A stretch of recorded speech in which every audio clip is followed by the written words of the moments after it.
accident, you need a lawyer, and you deserve an advocate. Because every accident has a ripple effect. It affects your time, your health, your ability to make money, everything. That's where the advocates can help. Speaking with an attorney is simple and 100% free. We're available 24/7 for your convenience, and we'll take on the claims process so you can rest easy. Because you're not just a client to us, you're a person, and you deserve the best help you can get. You deserve an advocate. This is The Monty Show, the truth in sports talk streaming. When you want unbiased opinions about your favorite team without the spin, all you have to do is find The Monty Show, streaming live and available 24 hours a day, 7 days a week on YouTube. And now, here's Monty. Hey, The Monty Show live on your YouTube machine. It is Tuesday, April 22nd, 2025, and Utah is going to the Big Ten. Or are they? All the hot rumors this week have the University of Utah defecting the Big 12, heading for the Big Ten. We have sources up on the Hill at Utah. We spoke to them today. We have exclusive details. And this is the best part about doing this show, as always presented by the Advocates at theadvocates.com, the best injury attorneys in the business, where you never pay a penny out of pocket to get the representation that you need. Clear, risk-free advice from the Advocates 24/7, 365 at theadvocates.com. You don't pay a penny unless and until they win your case. Make sure you tell them you heard about it on the Monty Show. And I think one of the things that's so interesting about the University of Utah and all these rumors about Utah leaving the Big 12 to go to the Big 10, as always, there's no fact base. There's no merit. There's no, pinpoint details because it's not happening. And I want to get it out of the way right now. We have sources up at the University of Utah who we spoke to today who told us the University of Utah is not currently and has not had conversations with the Big Ten about joining that conference, about leaving the Big 12 to join the Big Ten. Those conversations are not happening at Utah, and they're not happening in the Big Ten. That is not a slight to Utah. I think one of the things that we always hear is, well, the Big Ten wouldn't want Utah. Oh, contraire. I think Utah would be a great fit in the Big Ten. But ask yourself, what mechanism would need to be in place to extricate Utah from the grant of rights in the Big 12, which is, by any measure, the most difficult grant of rights to get out of. If you are Florida State, if you are Clemson, North Carolina, or anybody else in the ACC, you can attest to that because it's essentially a carbon copy, the ACC grant of rights of the Big 12 grant of rights. So just let that be known. And number two, what would it be other than what you perceive to be a huge payday, which it would not be some massive cash windfall for Utah to leave the Big 12 to go to the Big 10? What would the impetus be? What would the reason be? What would Utah say that would be like, oh, we've got to get out of this dumpster fire? Well, the Big 12 is not a dumpster fire. Frankly, if there's a dumpster fire in the Big 12, it was Utah football last year, saved only by Oak State, right? I mean, if there was a disappointment in this league last year, certainly Utah had to be there. And the people I speak to at Utah will tell you, hey, we were a huge disappointment in this league last year. Our main focus is on the field winning games. Our main focus is winning games in female sports where they just got a massive endowment. They're focused on getting back to winning games up on the Hill. I can tell you that. At the University of Utah, their main focus is putting the right people in the right seats who are going to win games. There is no focus. There is no energy being spent on Utah going to the Big Ten. And Jake, if anybody tells you that, simply, it's not true. Yeah, and I just think that people, like to, gaslight. I think that people like to stir the pot. They want to, find anything that they can find to have something to talk about. And, I bring this up all the time. It's not football season right now. We all are well aware of that. That's not a hot take, if you will. And the reason I bring that up is because people need things to talk about, right? There's not a lot happening. How many days in a row are we going to talk about Nico and company messing it up by going to UCLA? So it's no surprise that this Utah thing has sort of popped up, has sort of come back about because Big 12, YouTuber personalities need something to talk about. And that's the best way I can say it, because Utah to the Big Ten doesn't have any weight behind it. There's no truth to it. It's not happening. Like we've been doing this show long enough where I'm at the point where I'm just going to say it. Yeah, it's not true. Like, there's no truth to it. Like, there would be no reason, like, not to repeat everything he just said, but there just isn't anything there. And I don't know why we do this. Like, spend your time ripping Utah football if you want to talk about Utah. Spend your time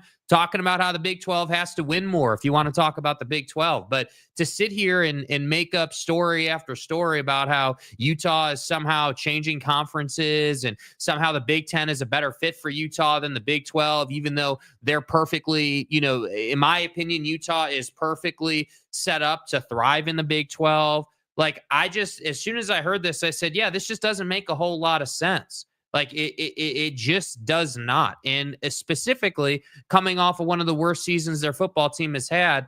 Well, so what's the assumption? They're going to do this in the next 3 seasons? Is that what we're speculating about? Like, it just doesn't add up. As the saying goes on the show, the math doesn't math on this.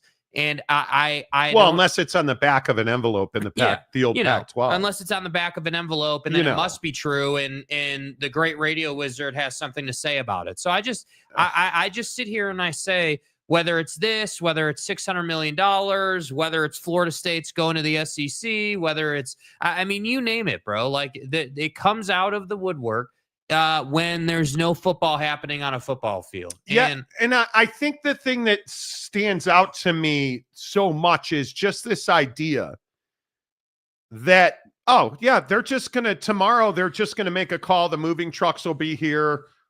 We'll put Rice Eccles on a flatbed truck and pack your shit. Let's go. We'll head to Chicago, right? Yeah. And excuse me, as again today I find myself coughing. If you did not hear, I'm getting over pneumonia, and this cough just won't end. So I apologize, but I just want you to understand, talking to people at the height of power at Utah, they are focused on winning games on the field. That is as simple as I can put it. And their rationale for the Big 12 is very clear. We have not been good partners to the Big 12. We have not won games. We have not come through. We have not put the Big 12 in a better position for having us in the conference. And that speaks to the humility, and not only that, the confidence that the University of Utah has in itself. And I think that speaks volumes about where they are. There is nothing. And I'll continue to tell you this. If you look at the landscape of college athletics, could this change in 5 years? Yes. The world of college sports will be different in 5 years. But I'm here to tell you, currently and in the near future or the near past, there have been no conversations between Utah and the Big Ten about Utah joining the Big Ten. There simply have not. That I am told by sources at Utah, that is just not real. Those things have not happened. And I don't know, we talked to a lot of school administrators in our dealings for building this show. I rarely talk to people who are frustrated with their own fan base. And I will say that the people I spoke to at Utah today really had some frustration for what they call the vocal minority and the, quote, loudmouths on Twitter who stir the pot and cause problems. And I think it is, if you're a fan of the Big 12, you know this. If you're a BYU fan, you are acutely aware of this. The vocal minority on Twitter are a plague for Utah. Facts. Ute fans, especially Utah football fans on Twitter, I'm telling you, stay away, because almost without fail, the hyenas, the vitriol, the anger of Utah fan on Twitter is unmatched. It is as dirty, as rude, as mean as anything I've ever seen. Mm-hmm. And sadly, the administration at Utah is well aware that that cut of Ute fan exists. And it exists pretty much in every university. At Utah, they are very vocal, and somehow, some way, they've stolen the social media identity of that athletic department, and it's sad. Yeah, and I think that, whether it was expansion talks or, Utah going here, Utah going there, the way over the top, we're just going to crush the Big 12. Like, I mean, there's any number of examples. We're going to run this conference. Yeah, like, listen, I thought that Utah was going to do really well in the Big 12 on the football field. Now, obviously, that didn't work out. There are a variety of reasons as to why. The record is the record. Cool. If you want to have crow sandwiches today, be my guest. Cool. But my point is that you don't have a school in Utah that's sitting here with an arrogance about them. That's the loudmouth on Twitter, keyboard warrior guy trying to be a tough guy. Yes. And I think that, everybody always likes to, anytime Utah comes up, Oak State fan or K-State fan, even Kansas fan is quick to say, oh, well, look at what their AD did, and look at this and look at that. And it's like, all right, well, cool. We can go back through your program's history and find mistakes or things that maybe people wish they would have handled differently. That doesn't make it a bad program. And I'll continue to sit here every day and tell you that Mark Harlan's one of the best athletic directors in the country. And I would also say, to that point, when Utah football is on top of this conference, which I don't think is going to take all that long, I do think they're going to be a lot more competitive. And when, Mark has another opportunity to serve the University of Utah the way he typically does, I have full confidence that he will represent the school the way he has 99.9% of the time. Yeah. And I would also say that all the, the quote unquote receipt keeping with the Holy War and just everything that goes on between Utah and BYU and Utah and its fans and the conference, like, it's just so much noise when the reality is all you got to do.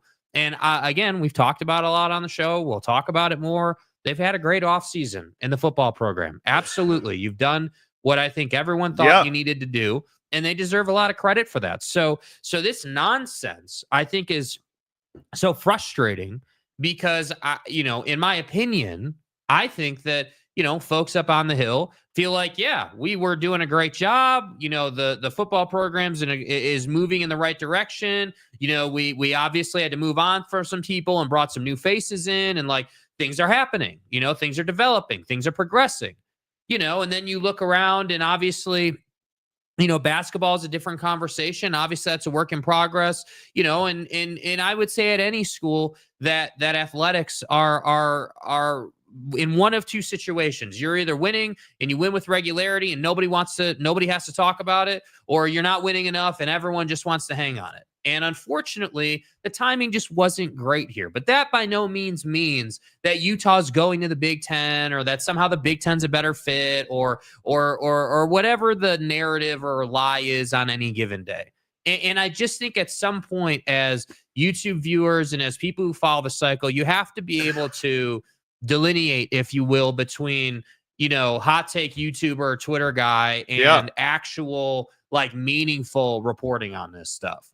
And I think it's very difficult to do because it's so funny. We do, for all intent and purposes, a podcast. I hate that word. I hate being referred to as a podcast. I think it means you're in your mom's basement. And bro, I've been doing this for 30 years. I have worked at the highest of highs in this business.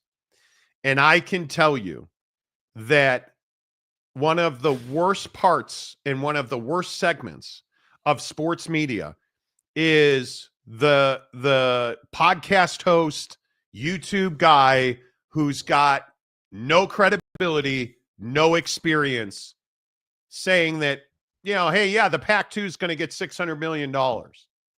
And everybody runs with it. And hold up the college football playoff process.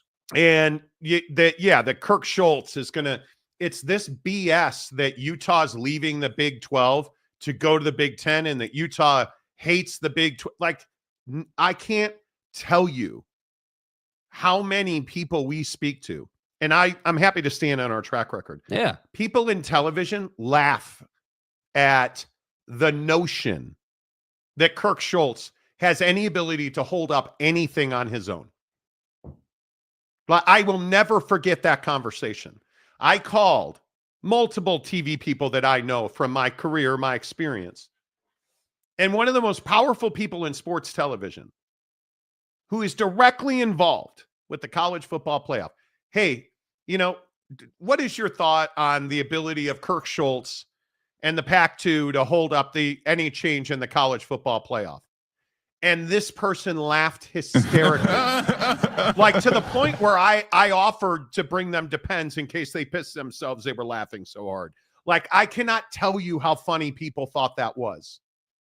And yet fans took it as deadly serious. And I don't know how to change this about the current state of the media. You have people who call themselves broadcasters and professionals, and I've got sources, and they're wrong every time. And yet the internet runs with it, and I just don't know how you fix it. Schemers trying to control their little world. I don't know how you fix it, because for us, it is just such a time vampire. Yeah, it's a plague. And it is a plague. And I again, talking to people at universities like Utah, they're frustrated with it because they're not putting energy into it, yet their phones ring off the hook. Hey, is this true? Are you guys, hey, what about? It's a time vampire. And all of you that seed the hook into your jaw and run with it and are in panic over it, and all the you people on TikTok now DMing me saying, I told you we're going to the Big Ten. Okay, well, where'd you hear that? Oh, message board guy. Oh, this Come podcast guy. Did Pete Thamel say it? Did Ross Dellinger say it? Did anybody in the Big Ten that covers Big Ten sports say it? Anybody in Chicago, Indianapolis, anybody in Columbus? Anybody say that? Do you think Utah could leave the Big 12? I can just stop right there. Do you think Utah has the ability or the mechanism to leave the Big 12 in the next 2 years? Zero. They have no mechanism. They have no ability. They're not going to cut that check. Not in today's climate. Are you kidding me? One of the things this is, I don't know if I told you about this. So I'm talking to a source at the university, and they're like, have you looked at the Dow? Do you think we're going to cut a check when you look at the people who finance that university and the impact the stock market is having on them? No. Let me rephrase. Hell no. Absolutely not. And I think it is really important to understand that Utah likes being in the Big 12. They enjoy their relationship with the Big 12. The Big 12 enjoys having Utah in the conference. Utah's focused on winning games. And I can't say it any more clearly than that. Whether it's the Michigan cheating story where we told you, hey, FBI was on campus and every Michigan fan told us we were stupid and there's nothing there. And then it must have been Ryan Day's private investigator. His guy. His brother's a private investigator. Yeah. Jim Harbaugh was just buying cheeseburgers for kids. You remember all that? I mean, the list of fake stories or stories that are twisted to a point that they're just so untrue is endless. Absolutely, positively endless. And I don't know, man. Like you said, I mean, we've been doing this show together for 10 years or whatever it's been now. Like, you've been in the industry for 30 years or whatever it's been. Like, at what point do we as people say, like, yeah, one, just if you take all of the knowledge we have about the situation out of it, and you just look at it at face value, one, what sense does it make that Utah would want to go to the Big Ten right now? Oh, well, the TV money. Do you really think they're getting a full share after what just happened? And what is the offset? And yeah, what would be the offset of the cost you would have to incur to go get the TV? We talked about this when we had Dr. Ed Scott from Memphis on the show. Yeah. So let's pretend they get $50 million a year from the Big Ten. Hell, even call it 75. How much of that's going to the Big 12 buyout?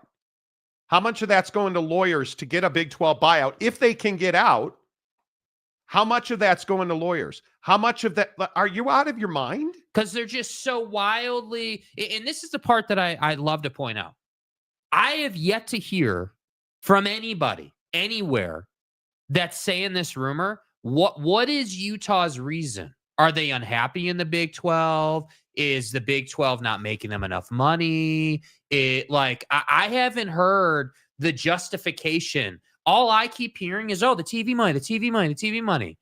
Right, but that's just like this fairyland situation, especially when you zoom out and you consider what's on the horizon with the Super League and the other things that are coming down the pipe that are clearly in conversations across administration for major college athletics. And if Utah football just has an average ass normal Utah football season, they're going to the college football playoff every year. Yeah.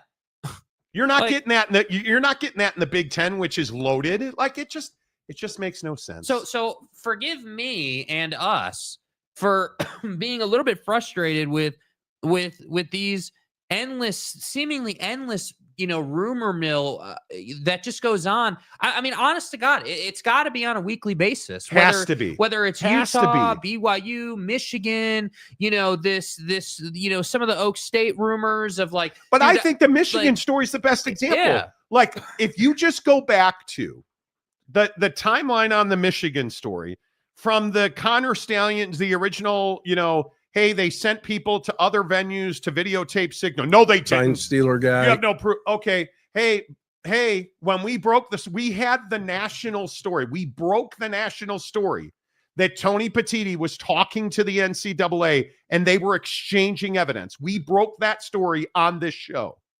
No, they're not. No. Hey, did you guys know that they pulled their petition from the court, their application for an injunction to stop the Harbaugh suspension? Who broke the story that the judge was a Michigan alum? Oh. We did. No, he's not. Turns out he played football, went to Michigan law. You guys, we don't talk about things off the top of our head. And I guess I'm just venting frustration now. Because that's what this is about, dude. This continues to happen, whether it's Michigan fan, whether it is San Diego, pissed off San Diego State fan. I mean, it's honestly such an embarrassing take to say that Utah is going to the Big Ten or Utah, or like I love the guy who's like, Utah is working behind the scenes to go to the Big Ten. Like, okay, cool. What evidence do you have? What proof do you have? Oh, that's right. You don't have evidence. You don't have proof because there is none.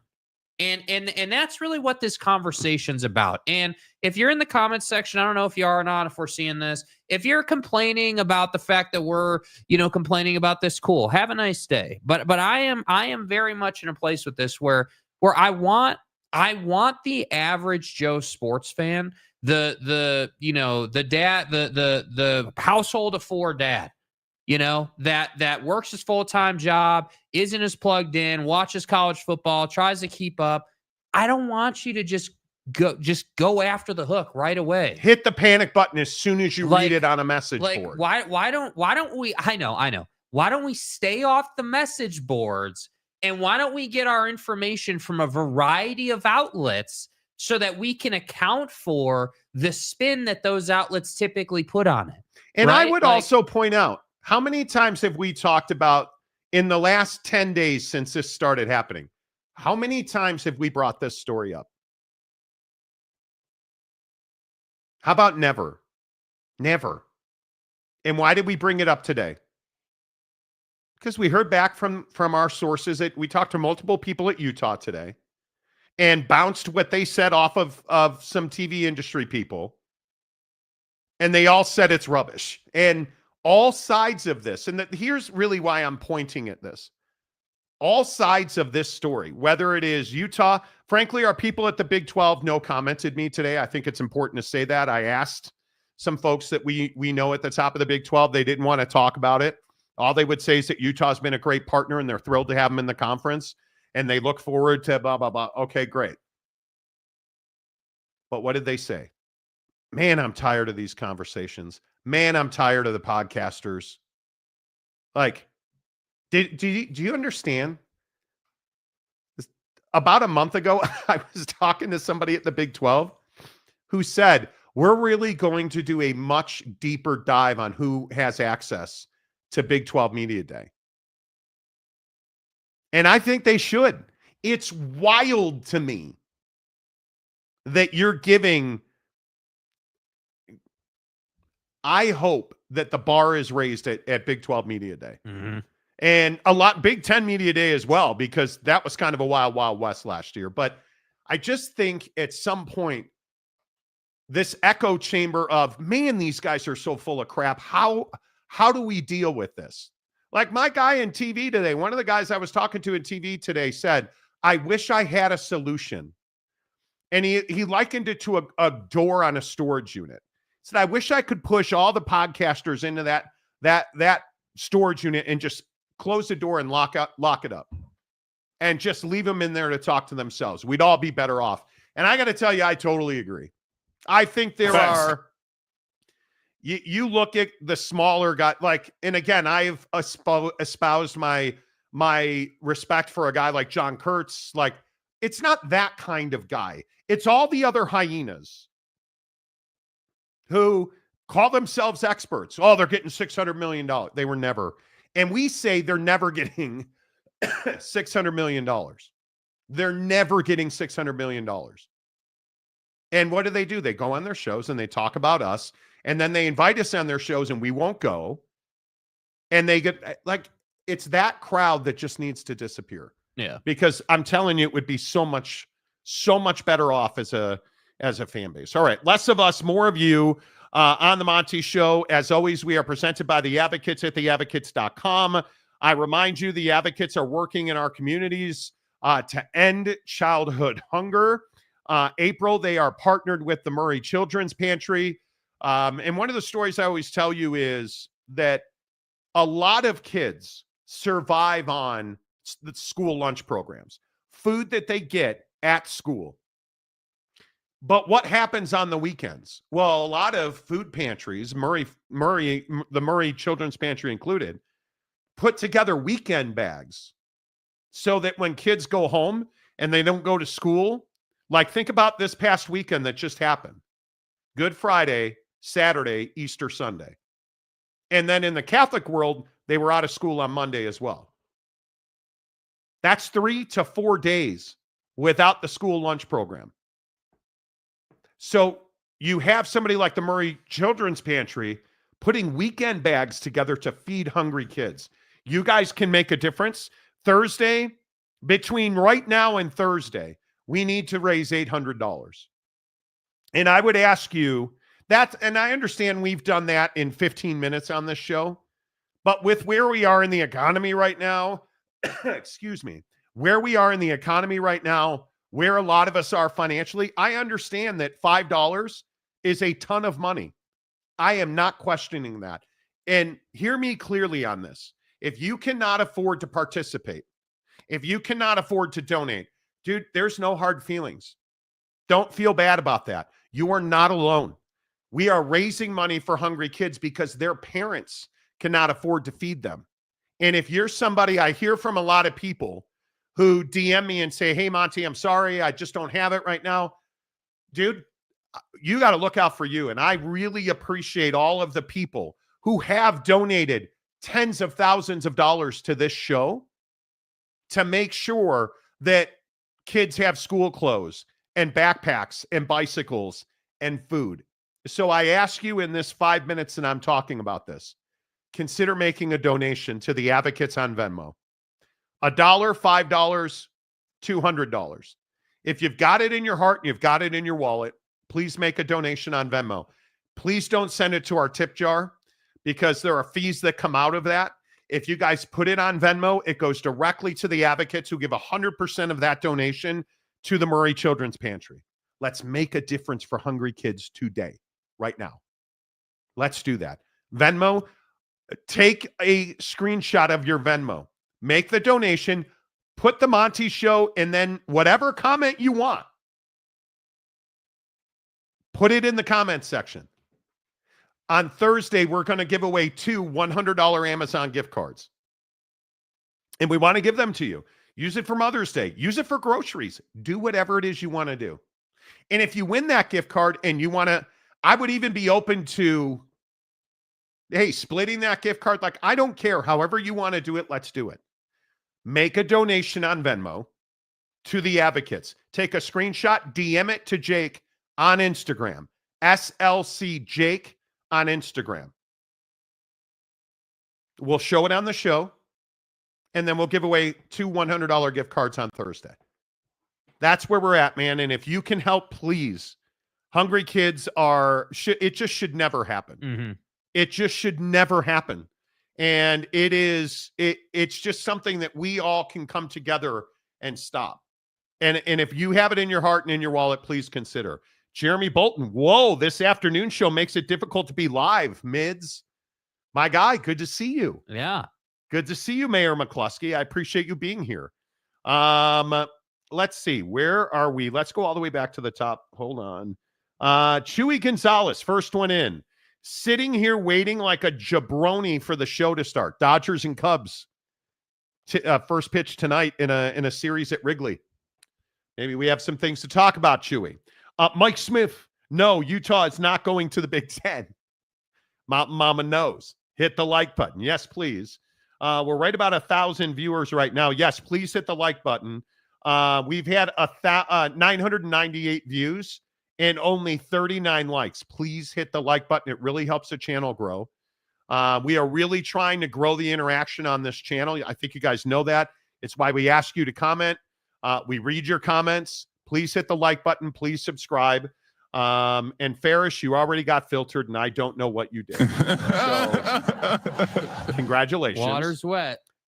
Chewy, if we go to the big, great. If we stay in the Big 12, I don't give a rat's ass. I just want a season where our QB doesn't get hurt. Dude. Preach. Yes, I would agree. Mr. Preston. Hey, Marty. Happy Tuesday.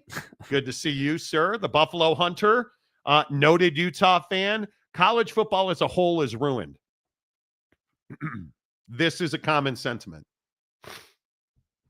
Oh, it was never like this, Monty. Back in my day, Monty. Hey, Monty, it was never like this. Yeah, and I don't disagree with that. But you look at what's going on in the world right now, it was never like this in the NBA. It was never like this in the NFL. It was never like this in the NHL. We're changing as our generations evolve. The world changes, and I think we have to change with it. I truly do. Greg Hill, good afternoon, Greg.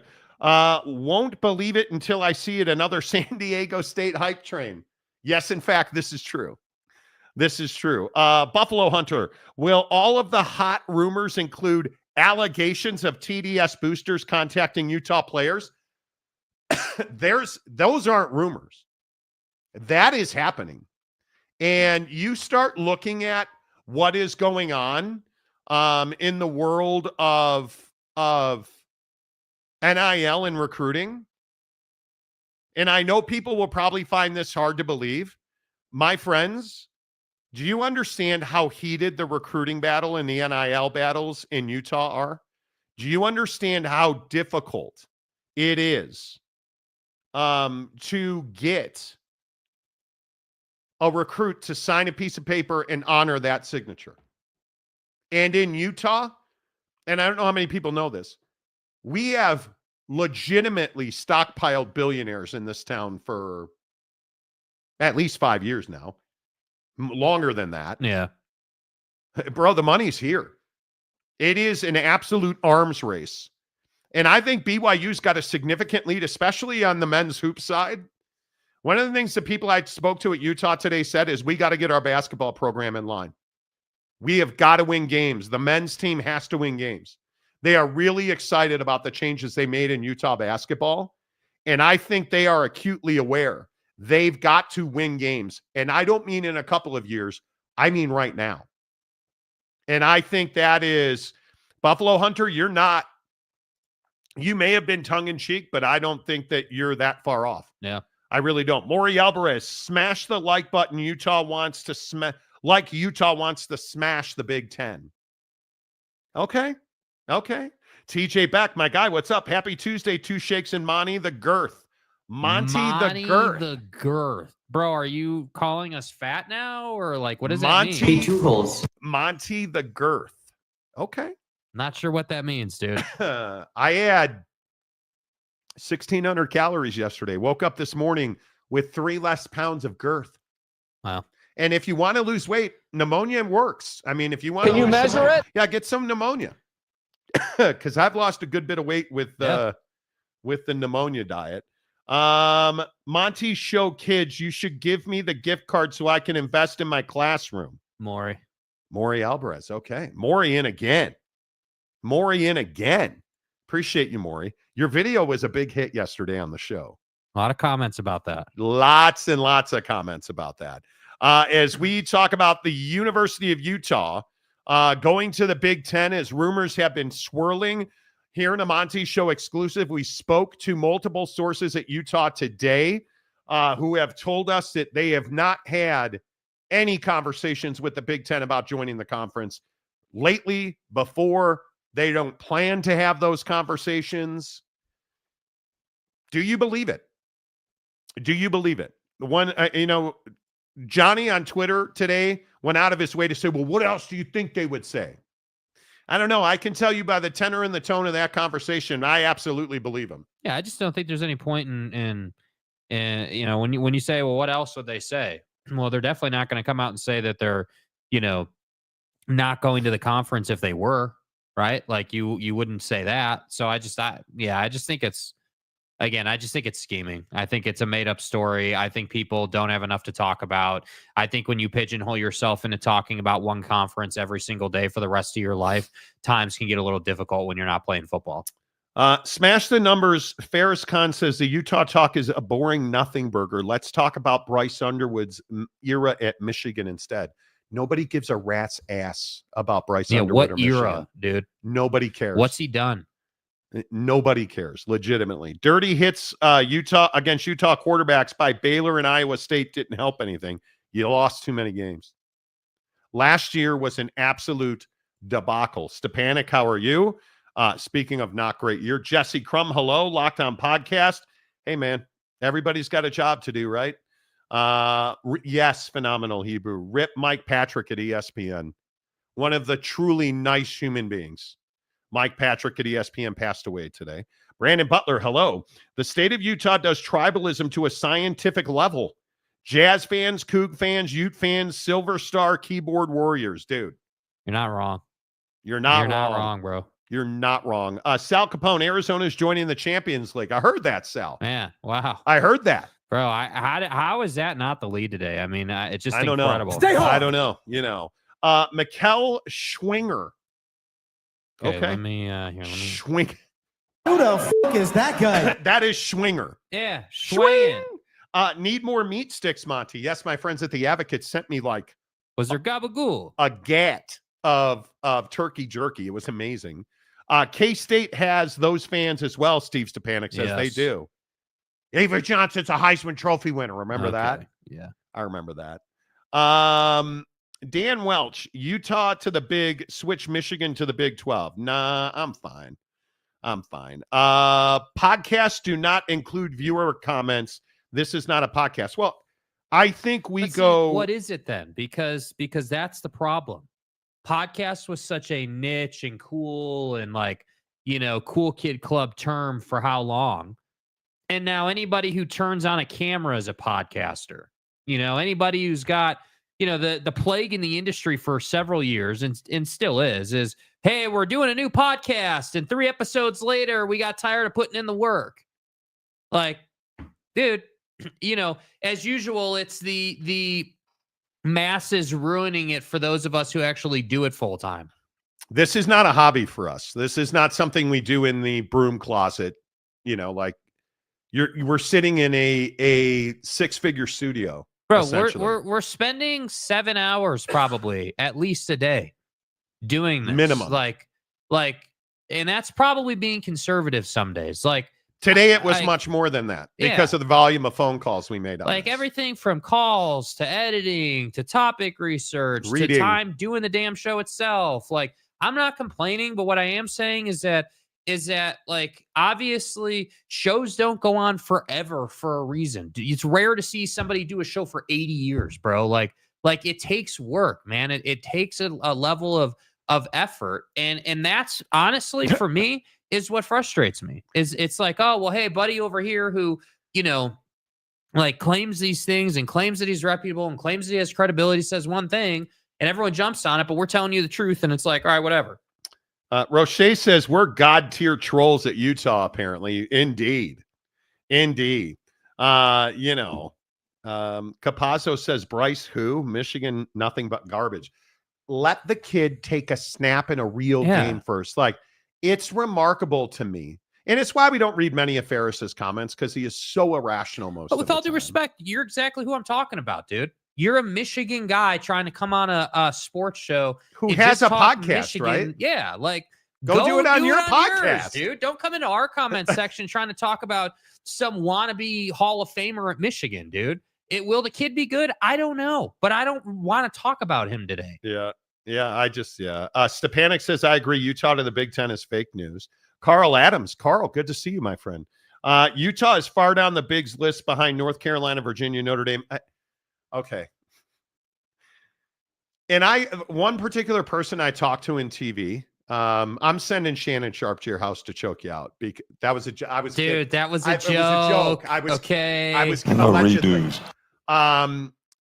I was talking to this dude, and he's like, well, if Notre Dame would have joined the Big Ten 5 years ago, this would have never happened. Well, Notre Dame, our mother. Notre Dame's not joining a conference. And we come full circle with a Notre Dame reference. Good Lord. But I think Utah is Utah North Carolina? No. Utah is not as valuable as North Carolina. I think there's a real argument to be made about Virginia versus Utah. And I think it's interesting that so many people believe, oh, Notre Dame would join the Big Ten. Duke, if the Big Ten could have anybody they wanted, this is just my guess, Duke and North Carolina be at the top of that list. Mm-hmm. There's just no doubt about that. The Big Ten made it very clear with their selections last time around. You got to have athletics and academics. There's just no question about that. And I think when you look at, Utah and their research stuff, their money-making stuff, their academic stuff, their AAU stuff, Utah is as prestigious as any university in that conference. And what they do academically is remarkable. The facilities that they have put in place, remarkable. What they do in community outreach, what they do with the veterans, it's second to none. Second to none. It's really, Mike Smith, the amount of time this show spends on wardrobe issues alone is off the charts. It's amazing. It isn't. What are you saying? I got a wardrobe issue today? Yeah, what are we talking about here, man? What's wrong with my wardrobe today? It's more my voice that's the problem. Car Wash Channel, hello. I got Utah winning 12-0 this upcoming season. Never going to lose it again. I've got Utah going undefeated for the rest of time. Yeah. Johnny says automatic reflexes. Notre Dame is going to the Big Ten before anybody else. If that's the case, nobody is going to the Big Ten. I think Notre Dame is not going to join a conference until they have to. Why would you share the money that they make? Yeah. Why would you do that? You got to fly a bunch of people to Rome. You know how expensive that is to go to the Pope's funeral? It's a Catholic reference. But anyway, the point is, seriously, Southwest ain't flying at a Vatican. Southwest ain't going across the pond, man. Net jets and stuff. I think it is wild that people just don't understand how much money Notre Dame makes by being an independent in football. A ton. Do you understand how good their hockey program is? Yeah. You understand how bad their basketball programs are? Like, they're not. Why join a conference? You just wouldn't do that. God dang, Notre Dame. Oh, and I think Kansas would have a better chance than Utah to get into the Big. Those are all debates. There's no doubt about that. I think it is remarkable to me. Yeah, that's for a different day. It's a whole thing. It's a whole thing. but it's fine. All right. I'm really hesitant to talk about this story. I am really hesitant. Do I even hit the button? Dude. Bros, this story about Shannon Sharpe and Tony Buzbee is going to blow your mind. And I hope that you all, especially the male contingent in this audience that is a parent, I hope you all will talk to your kids about this story because I think it is incredibly important. And I'll continue to tell you on this show, sports and real life mirror and mimic each other. What happens in sports and what happens to men of influence with money and influence, you need to talk to your sons and daughters about this story that we'll get to after this from Prize Picks. Yo, you think Dallas' Power 4 gonna drop 30 tomorrow? Why you tripping? Did you see his mom made a post about going to the game? What? Hold up. His mama gonna be there? He's been averaging like 34 points a game when she's there. At least 40 when she be on that Jumbotron. He don't like to let his mama down. Pick more, pick less. It's that easy. Cash in on your sports fandom with Prize Picks. Prize Picks, America's favorite daily fantasy app. They have lots of my money right now because, frankly, I have never lost 5 straight flex plays. Asur Thompson last night had 5 fouls, I believe, in the third quarter. Didn't really play most of the second half. Aaron Gordon last night needed 24 points, rebounds, and assists. He got me 21. And now you know White Jesus, otherwise known as Austin Reeves, the future of the Los Angeles Lakers. He's going to ball out tonight and he'll win.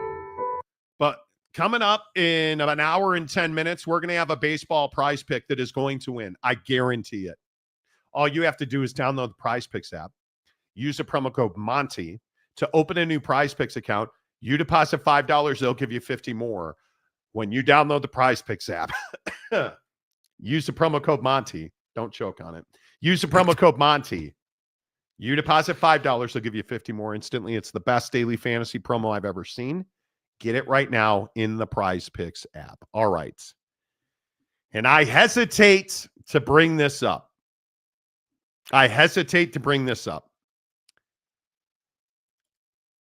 Tony Buzbee, washcloth attorney, Tony Buzbee.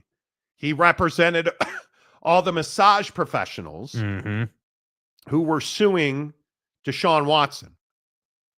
Tony Buzbee is a lot of things, including one of the best attorneys in the country. And he is representing an OnlyFans performer who is accusing Shannon Sharpe of some really ugly, nasty sexual assault allegations. Is this in criminal court? No.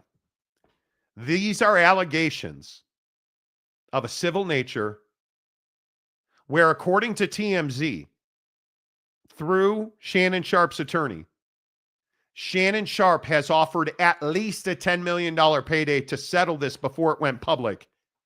And allegedly, Tony Buzbee and his client said no. So it is a cash grab. Well, I don't think there's any doubt it's a cash grab. But the question is, and this is an adult conversation, I'm telling you that now. Do you believe Shannon Sharpe? Because I'm going to play his statement first, and then I'm going to play you a recorded call that Tony Buzbee released that is allegedly between Shannon Sharpe and the accuser. And I say allegedly because according to Shannon Sharpe's camp, that call is heavily edited. First, let me play Shannon Sharpe, who on the set of his podcast recorded this unequivocal statement of denial. It is spectacular. We are airing it unedited. So make sure you're ready, because I'm going to play it in 3, 2, 1. This is a shakedown. I'm going to be open, transparent, and defend myself because this isn't right. This is all being orchestrated by Tony Buzbee, who has targeted Jay-Z. Tony Buzbee targets black men, and I believe he's going to release a 30-second clip of a sex tape that tries to make me look guilty and play into every stereotype you could possibly imagine. That video should actually be 10 minutes or so. Hey, Tony, instead of releasing your edit, put the whole video out. I don't have it, or I would myself. You know what happened, and you're trying to manipulate the media. The encounter in question took place during the day at her invitation, and now that appears to be a deliberate setup, coordinated by Gabby, also known as Carly, on OnlyFans. Gabby and Tony Buzbee want $50 million. What they're getting is sued for defamation and trying to take me down. My career is all about real talk and honesty. I know my family and fans know exactly what this is about. And I'm going to be out there telling you whatever I need to say, just like I always do. I love all you guys. Thanks. Wow. Shannon Sharpe denying allegations that were made in a civil lawsuit by an OnlyFans performer. And I'm going to stop right there because you're pretty upset that I said OnlyFans performer and Shannon Sharpe in the same sentence. Yeah, well, I mean, I think one of the first, just you step back a little bit, as we always do when these situations come up. My first question to Shannon Sharpe, Deshaun, Trevor Bauer, hey, dude, listen, I'm not going to judge your character right now. I'm not going to make any type of statement about whether you're a bad guy or a good guy. I'm not going to do that with this conversation. But my very simple question to athletes at this level, or in Shannon's case, former athletes at his level, is why associate with this crowd? Meaning, you're 51, I believe he is. Yeah, it says in his mid-50s. She is 20 years old. So when these incidents happen. So again, why is it? And I think it's really important to take Shannon at his word there in that video we just played. You notice he was very intentional about saying at her request.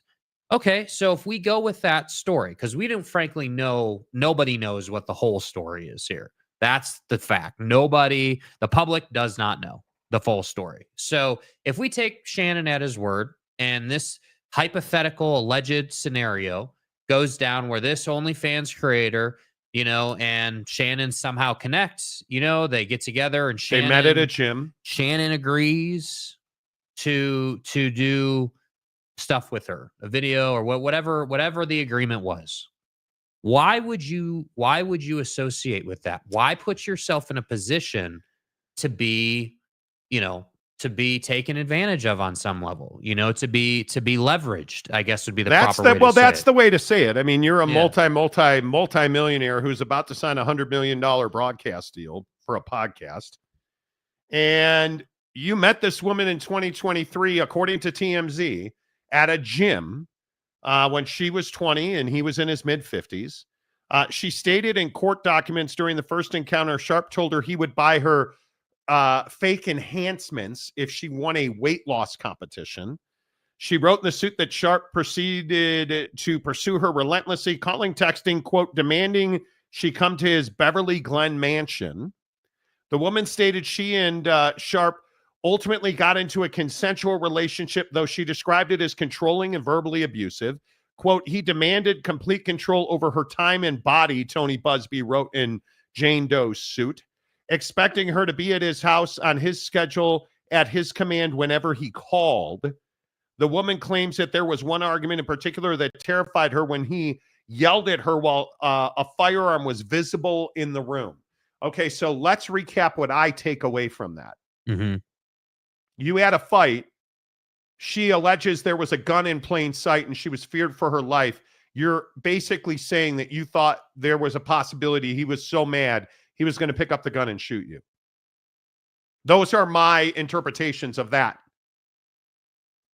paragraph. And I would agree with that interpretation. Doe claims there was one argument in particular that terrified her. Okay, you're terrified. He yelled at her while a firearm was visible in the room. Plaintiff tried sharing her location with friends from her iPhone just in case, the suit says. Quote, Sharpe saw her doing this. The moment he realized what she was doing, he grabbed her by the neck and told her, quote, if you ever do that again, I will effing kill you. And Sharpe denies a lot of this. But then Tony Buzbee released an audio recording of a phone call where Shannon Sharpe is alleged to choke this woman. And I'll let the call speak for itself. But again, I'm warning you, it is some strong language. So here it comes in 3, 2, and 1. You're just gonna like get mad at and you're just gonna hang up on me. So I feel like I'm not gonna hang up on you. Here's what it is. what does that even mean? Nothing, Gabby. You want to be a dick to me now, so. I don't want to be. Don't manipulate me. Oh, Lord have mercy. If you say that one more time, I'm going to choke the out of you when I see you.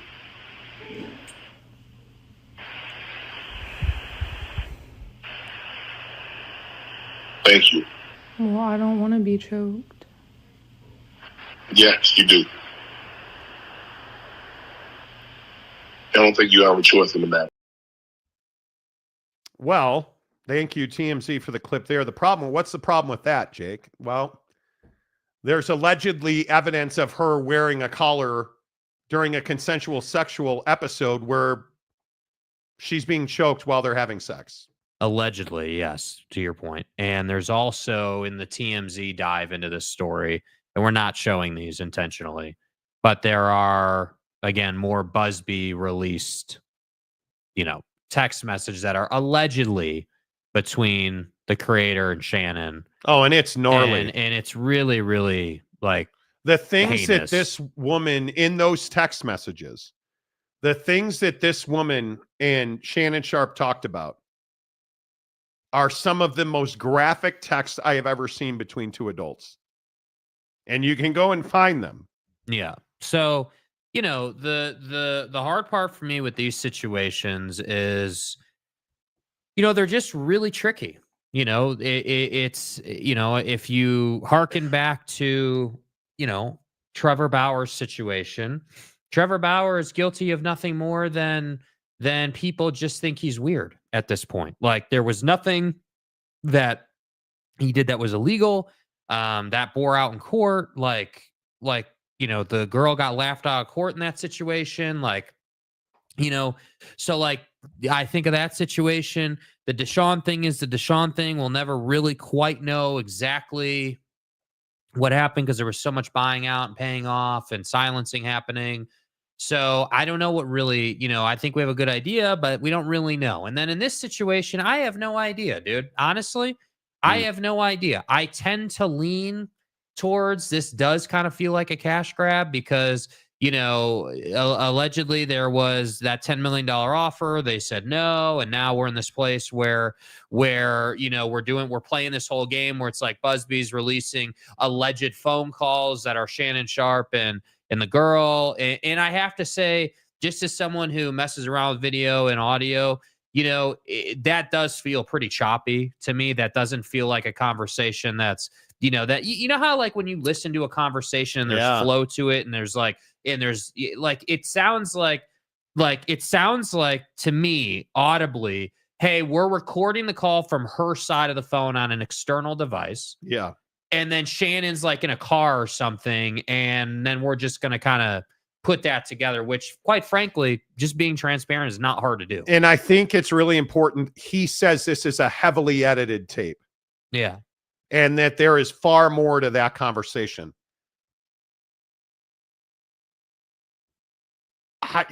Shannon, you're responsible for this. Yeah. Trevor Bauer, you're responsible for what happened to you. You're making choices And this is the part where I say to you as a parent, you need to talk to your sons and daughters about this. If you are Shannon Sharpe and you are a 100 millionaire, then it's what we always joke about. You just put your 25-year roof in jeopardy, man. Yeah. Like, you made a choice to be intimate, to text things, to say heinous things, because nobody is alleging that Shannon Sharpe didn't say those things in that conversation. Notice he's never said, well, that's not my voice. This is AI or this is fake. He's not said that. What he said is that's not the entirety of the tape. It's heavily edited. Right? He said those things to that woman. Number one, Shannon, that's on you. Number two, and I am not trying to stereotype all OnlyFans performers, but Shannon, she's an OnlyFans performer. You met her at a gym. Where's the love story that goes on forever where you met the love of your life who was an OnlyFans performer at the gym? You're a celebrity. Are you? And if I'm being insensitive, I in no way mean to be this way, but I'm stating fact. You're a celebrity who is 100 millionaire, apparently. You're meeting and picking up women at the gym? Well, apparently she's a celebrity now, too. And she's only a celebrity because of this now. Mm-hmm. But you're meeting women at the gym? You're hooking up with OnlyFans performers? You're allowing them to ask you. There are text messages out there where this woman says to Shannon Sharpe over text, allegedly, I want you to put a dog collar on me and choke me while we have sex.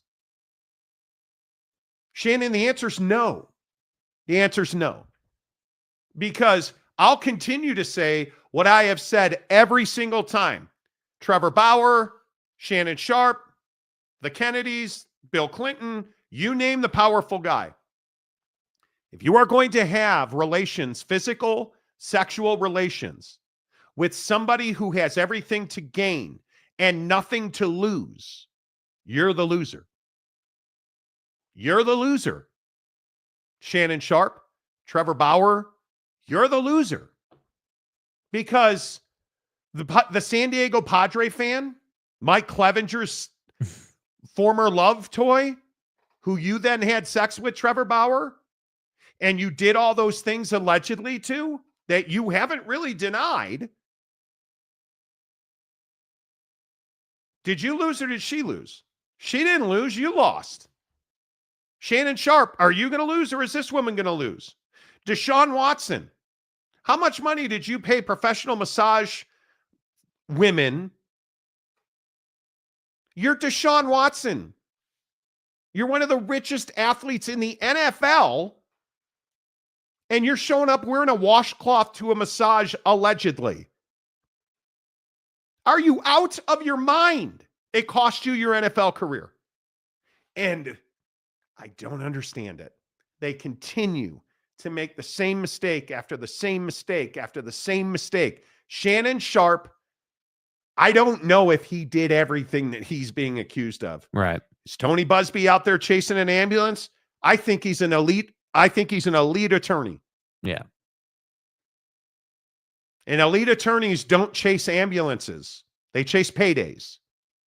And Shannon Sharpe to this woman is a payday. That's who Shannon Sharpe is now.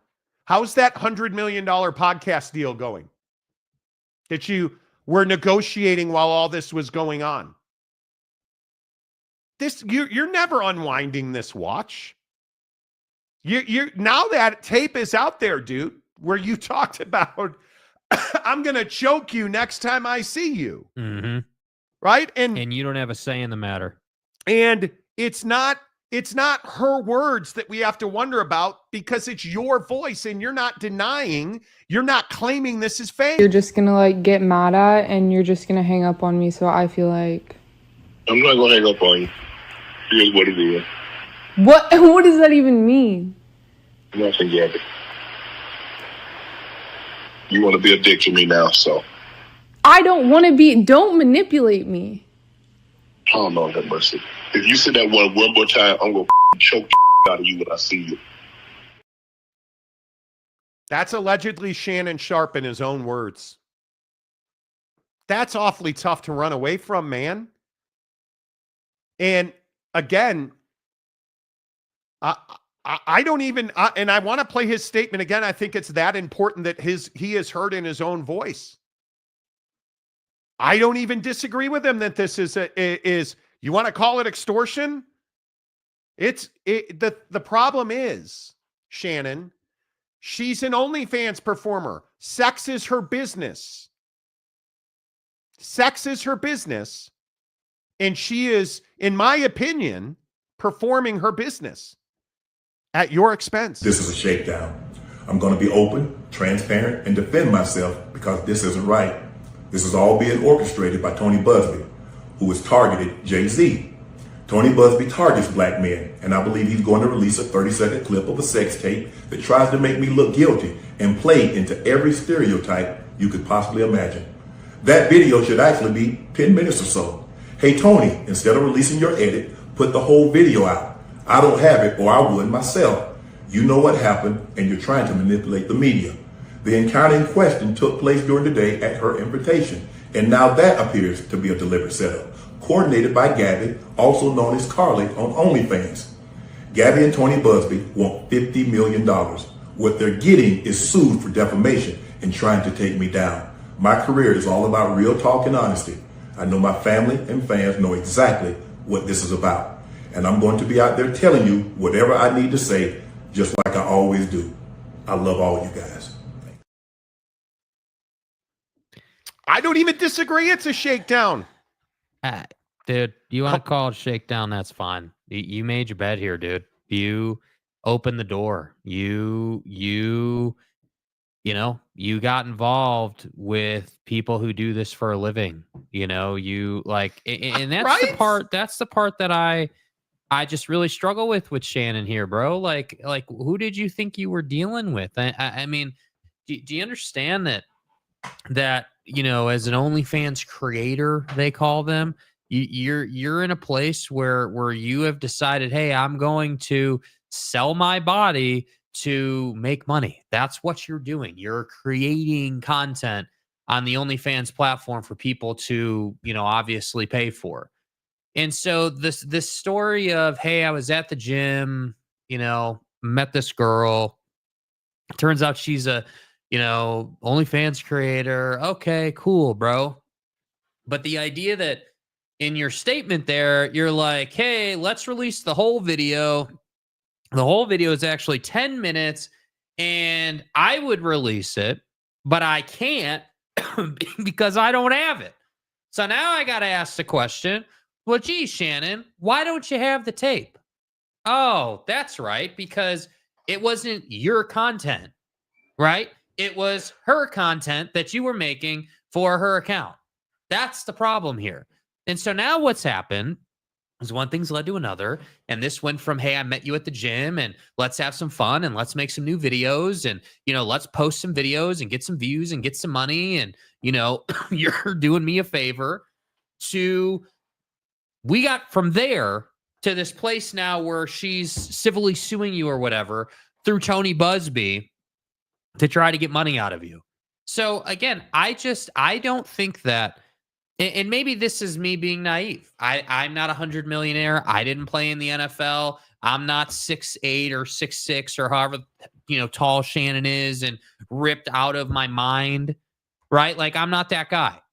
So maybe I can't share his perspective, but I guess I just don't find it that hard to understand that all you have to do is get the hell out of the way in life and just don't, work with OnlyFans creators. Don't, and the other thing I have to say too, is this isn't Shannon's first time in terms of video, right? Or him being allegedly caught on audio or video recordings, getting it on, right? I mean, we've heard Shannon in many different cases being on, videos and making noises, and this isn't the first time. So the problem is, for me personally, my opinion is that, the concept of, hey, I met you at the gym, we linked up, we then made a video together. I don't really put that past Shannon, dude. Honestly, like that kind of sounds like the Shannon Sharpe that we all know.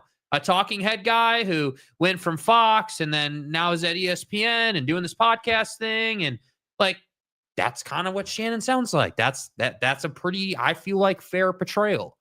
I just don't think we have any idea just how far the rabbit hole goes here. We have no idea just how egregious this is. It's easy to say things on the front end and then not be able to back them up on the back end. You know, it's easy to say you fear for your life and have no evidence of that. But listen, I just want to understand it. And I hope, and I don't know Shannon Sharpe. I have no idea what his personality is like. Is there any part of Shannon Sharpe that says, man, I messed this up badly? Holy cow, I made a mistake. Is there any part of Shannon Sharpe, his brother, who's a professional football player, one of the, I believe now a Hall of Famer? Is there any part of Shannon Sharpe or somebody in his sphere that will say to Shannon Sharpe, dude, you got to be better than this. You've got to pick people to women who are on your level or above, right? Because I don't see, if you're and again, I want to look up how old Shannon Sharpe is. I don't want to speak out of tune, but I think that Shannon Sharpe dating a 20-year-old allegedly at the time that this relationship, he's 56 years old. Come on, guy. So he was 54 years old when this started. You picked up a 20-year-old allegedly at a gym when you're 54? And now your $100 million that you got in a podcast deal is at risk? Come on, man. You got to be better than that. And again, excuse my cough. Yeah. You got to be better than that. You have to tell your kids about this story. You have to talk to your young men and women. When you are choosing a partner, you've got to do better than this. You cannot videotape yourself. You cannot audio record yourself. You cannot send nude pictures of yourself. You cannot put yourself in a situation where you're leaving it up to chance if you're accused of sexual assault or not. Because again, I'm going to take Shannon Sharpe at his word. This is extortion. Okay, let's say that's absolutely true. All the worst things you want to say about Tony Buzbee, ambulance chaser, this is a payday. Okay, cool. It's still your fault, Shannon Sharpe. Yeah. You picked an OnlyFans performer up at the gym allegedly when she was 20 and you were 54. Got to have an ambulance to chase if you're an ambulance chaser. I just feel like we don't have as men, and I do think this is a uniquely male story. As men, we don't get the benefit of the doubt in sexual assault allegations. Well, and I just don't think we consider the consequences of anything. I mean, I mean, think about how easy it would be if you're Shannon to go to the gym as jacked as you are, lift a bunch of weights, do your thing, and then who the hell knows how this went down? Who knows who approached who and how? Like, are you going to LA Fitness if you're Shannon Sharpe? I don't know. He's going somewhere. Which it's not LA Fitness, Bonnie. It's 24-hour fitness, right? Like it's he's going to Lifetime, I guess. I don't know, bro. Come on, but like, be better. But like you see what I'm getting at here. So let's suppose that he went to an elite gym, an elitist gym, as I call them. You know, the gym that's Equinox, you know, Lifetime. You know, the gym that's hundreds of dollars a month. You know, and has all these amenities and has the juice bar and has the massage tables and everybody and their mom can go there if they're happy to pay rent to be there, right? Like that kind of gym. Okay, if he's there, let's say, and she's there, she's clearly not struggling. So again, I want dudes, and this is where I probably go wrong, right? I can't say I expect Shannon to do better, but I want Shannon to do better. I want these guys to say to themselves, yeah, you know what? Like, man, I really hit it off with her, but bro, like I'm at the gym and she, you know, like, I don't know, something like, I don't know what she does. Don't want to judge her, but maybe this isn't the right thing. Maybe maybe I need to think about like, maybe I should just go home and drink my protein shake. Yeah. You know, maybe I don't know if Shannon's a golfer or, you know, maybe I should go home and do another episode or something. I don't know, bro. But like, do you have nothing better that you can do than to mess it up like this? Because I can respect, by the way, I do want to say this. I can respect the concept that dudes got needs, and I'm cool with that. Yeah. Right? People have needs. I'm cool with that. You lose me when those needs turn into, I'm going to irresponsibly pick up an OnlyFans creator who's half my age. And then I'm going to, you know, take it to a point where I'm getting sued. Like, Shannon, bro, like, what are you thinking? How, bro? Like, and it does harken back to Brett Favre. It does remind me of Tiger and, you know, Trevor Bauer. Trevor Bauer like, is the one. And Tiger's very interesting as well, because think about the legacies of those men now. Yeah. And this isn't just, I think Shannon Sharpe wants to point Tony Buzbee at black men, because Tony Buzbee represents, I believe it's the accusers of Diddy. The people accusing Diddy of crimes. And Jay-Z got folded into that. And I'm telling you, this is not just black men, because Shannon Sharpe says that Tony Buzbee targets black men. I got news for you. It's not black men. It's men of influence and power who use that influence and power to have sex with women who are far below par. Yeah. Monica Lewinsky, Trevor Bauer, all of the hookers, porn stars, and Perkins waitresses with Tiger Woods. Bill Gates's assistant or whatever. You name it. You name it. How many powerful men? Harvey Weinstein. How many powerful men? Kevin Spacey. It's always the rich guy going after the weaker woman or male, right? Like you look at Matt Lauer at NBC, ruined by his inappropriate sexual behavior. You look at Trevor Bauer. Trevor Bauer had what appears to be a consensual sexual relationship with a woman, and they consensually got physical, and she sued him. He won. She got laughed out of court, but he didn't win. He lost tens of millions of dollars and glory and Major League Baseball service time. That's right. You were relegated to Mexico and the KBO to do YouTube content. I just want us as fathers, because I understand that in this world, we don't often have difficult conversations with our kids. But this is mine sitting right next to me. And I can tell you, we talked about this stuff when he was a teenager coming up. I think it's important that we tell our kids, hey, Jimmy, did you see this thing with Shannon Sharpe? And if you're a man and you made the decision, and I don't want to hear about being trapped, and I don't want to hear about the condom broke. You made a decision to have a child.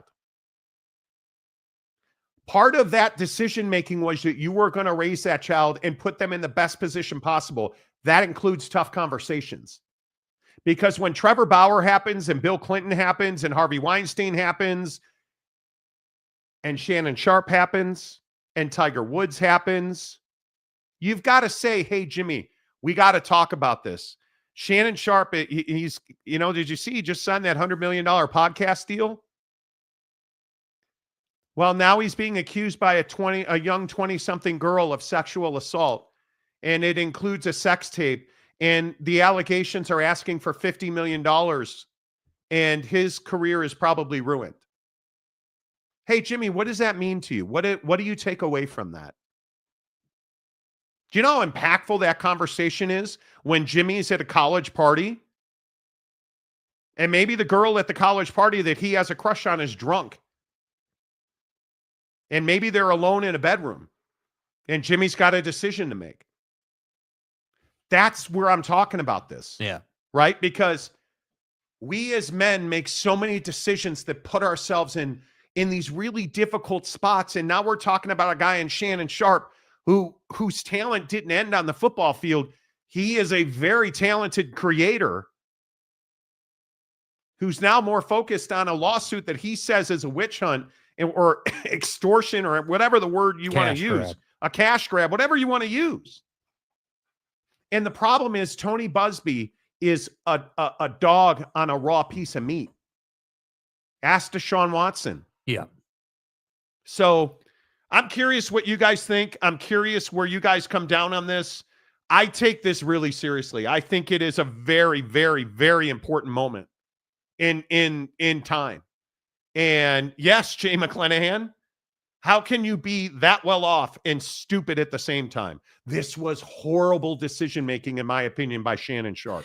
Yeah, I think, in the way I kind of look at it is I think we've graduated from bad decision-making. I think it's just negligence. I think that Shannon never considered any of it. I think that dudes at his level, and again, we see this, it's pervasive. When you have money, you have stardom, you played in the NFL, and again, I know I keep bringing it up, but the guy is in ridiculous shape. I mean, for his look at age, OJ Simpson. Holy crap. Look at OJ Simpson. OJ Simpson's another great example, right? I mean, so my point just is like this guy is a physical freak on the football field. He clearly, has an appetite for this type of material. Mm-hmm. And, it's strong to say that he goes to the gym looking for it, but I can honestly say, yeah, do I take a peek here and there at the gym? Of course, everybody does. It's part of being at the gym. But I can honestly say I have never once in my life considered walking up to someone in the gym. That's not me. I'm not that guy. And again, that's why I say maybe the grain of salt or the caveat is I can't share his perspective, but I can for damn sure tell you that I am not going to fraternize or get involved with or do anything with someone who's making that type of material. And listen, if I don't care how much money's in my bank account, if a woman says, I want you to put a dog collar on me and choke me while we have sex, I'm not doing it. No, hell no. I'm not doing it. And so my point is, the reason I say it's not bad decision-making, it's just literally pure negligence, is because I don't have $100 million in my bank account. I don't have $1 million in my bank account. So maybe Shannon's biggest issue, and maybe dudes with this kind of money, their biggest issue, is that they have so much money that the decision-making portion of their day no longer exists. Hey, all right, I'm just going to the gym. All right, I'll be back. Be back in 2 hours. All right, cool. Hey, bro, I met this girl and we're doing this and that. All right, cool, no problem. Like, that's legit what I think happens to these guys. And then they're surprised when bad stuff happens. Like, you got to be better. Yeah, I think it is. I think it's really unfortunate that Shannon Sharpe finds himself here, but it's all self-inflicted. Where do you come down on this? Let's talk about it from a father's perspective. Do you guys talk to your kids about this? Sons and daughters? Because if you have a daughter and you're not talking about this, I think you're crazy. Never, ever. We've got to send the message that this can be stopped, but it's going to take a lot of effort. Women, I don't even know how to say this tactfully. The messages that this girl allegedly sent to Shannon Sharpe over text, I don't blush easily. They made me blush. Like, what does that mean? Do you want your you want your daughter saying those things to a man on text? A man that's 54 while she's 20, allegedly? Dude, you got to talk to your daughters. I can't. Yeah. Anyway. All right. Less of us, more of you. Johnny Gonzalez, he said dog collar on me. I thought Monty was going to say bro, welcome to the nightmare. How do you not have the sense to realize the risk you're doing and what it could cost you when you make those kinds of decisions? Right? How do you not, does that not factor into your mind? And let's say, okay, hey, you didn't think about it at the gym. Okay. Let's play this out just from a life experience standpoint. We're talking about dads talking to their kids. Okay, cool. So let's just suppose, all right, cool. Yeah, we agree. We hit it off. I'll be at your place or you'll be at my place, whatever. They agree to meet. Whatever happens, happens. Okay. At some point, we can be for sure that these conversations took a left turn real quick at some point. And again, to this comment, I'm just going to keep saying, you can keep trying to force things and keep trying to do something that is dumb and stupid and that you shouldn't be doing. And at a certain point, you got to be able to read the room, bro. At a certain point, you got to be able to say, like, I'm me and this is her. This probably isn't going to end well for me, as much as I love doing stuff like this, apparently, allegedly. Like, dude, what are you, if you are a man of influence, black or white, and because I don't agree that Tony Buzbee targets black men. I think that is way over the top. But if you're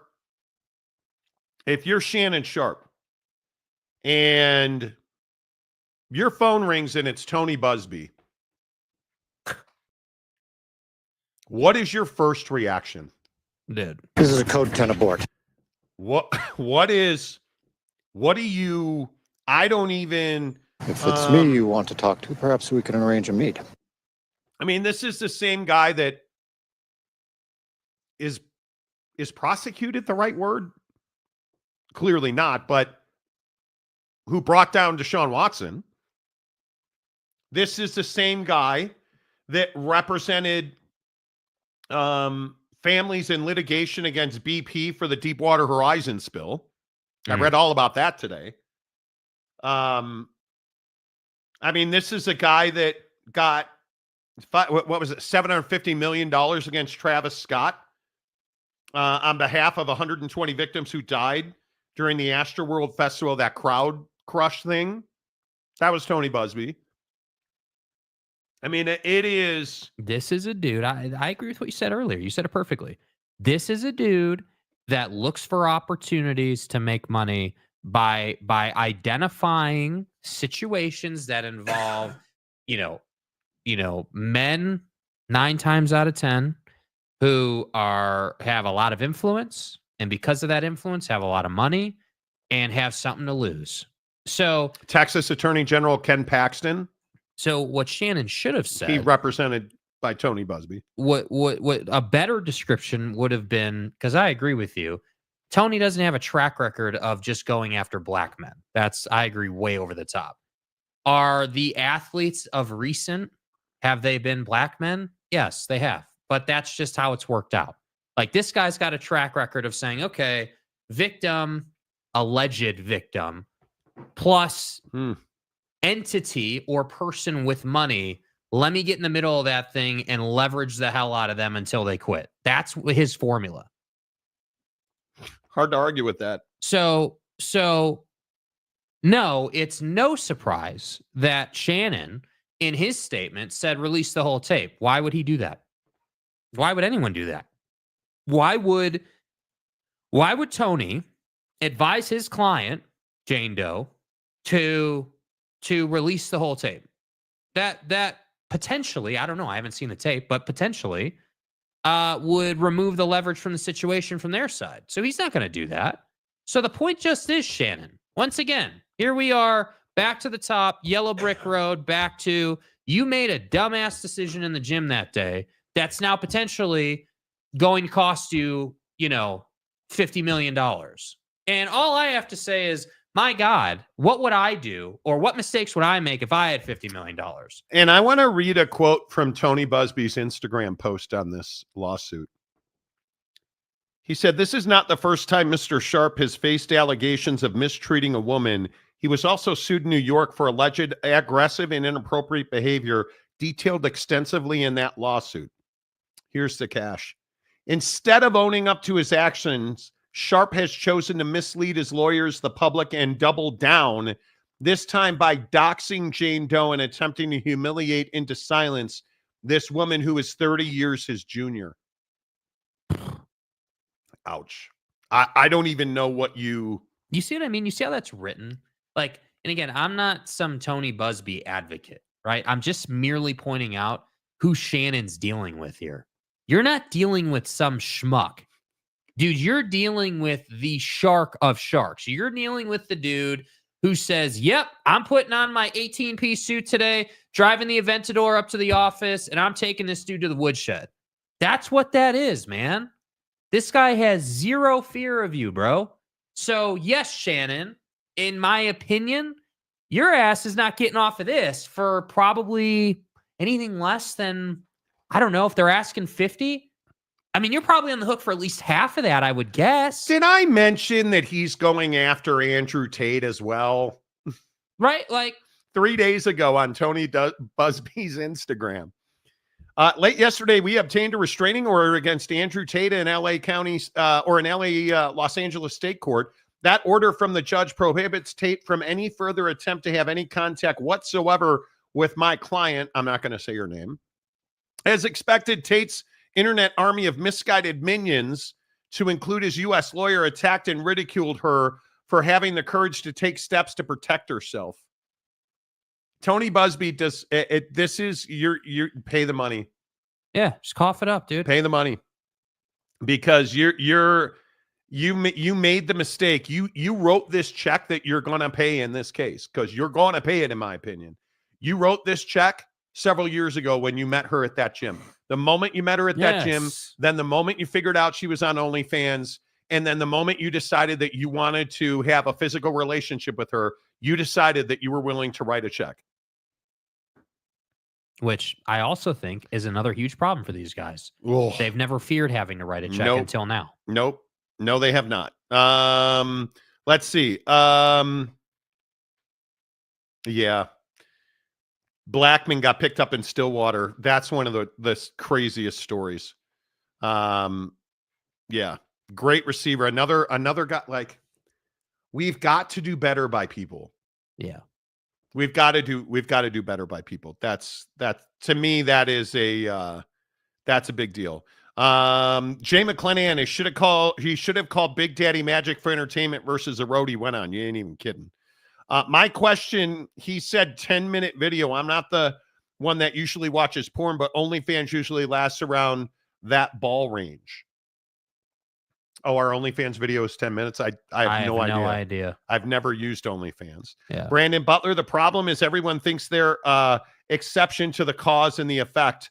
We all dine at the banquet of our own consequences. My God. Yeah. And I think isn't that the truth? I think that, and I don't mean to be repetitive, but it just reeks of it in this case of just like ignorance and entitlement and entitlement and like just total lack of awareness and like I and this is something we've always talked about on the show of like, hey, in our country we like to shame the rich, but I have to say this dude's done a damn good job of bringing this on himself. Yeah, he shamed his own riches. Yeah, didn't he get into a fight with Ja Morant's dad at the Laker game? Like the problem is, and I think it's a great point about Tony is, dude, what Tony's going to do is he's just going to bring up all the bad stuff you've ever done. Yep. And it's going to be of different severity, right? It's going to be, hey, well, you're the same guy who looked like an idiot at the Laker game trying to punch, Ja Morant's dad. But it's the same story over and over again. I'm not guilty. I'm going to fight this. She extorted me. This is all lies. Where do I send the check? Right? There's one guy who's gotten away from it. Trevor Bauer. One guy. That's it. And my point is, when we look at guys like Deshaun Watson, Shannon Sharpe, Harvey Weinstein, you're not getting away from this. Shannon, write the check, dude. Write the check. And I agree. I agree with some of the sentiment that's out there. So part of the agreement, this $10 million settlement that was supposedly done, Shannon wanted a confidentiality agreement. Allegedly, the woman signed it. And then whatever happened. And now Shannon Sharpe has released this woman's name. And I don't necessarily have it. Listen, if you're going to accuse somebody of sexual assault like this, you should not be allowed to be anonymous. I totally agree with that.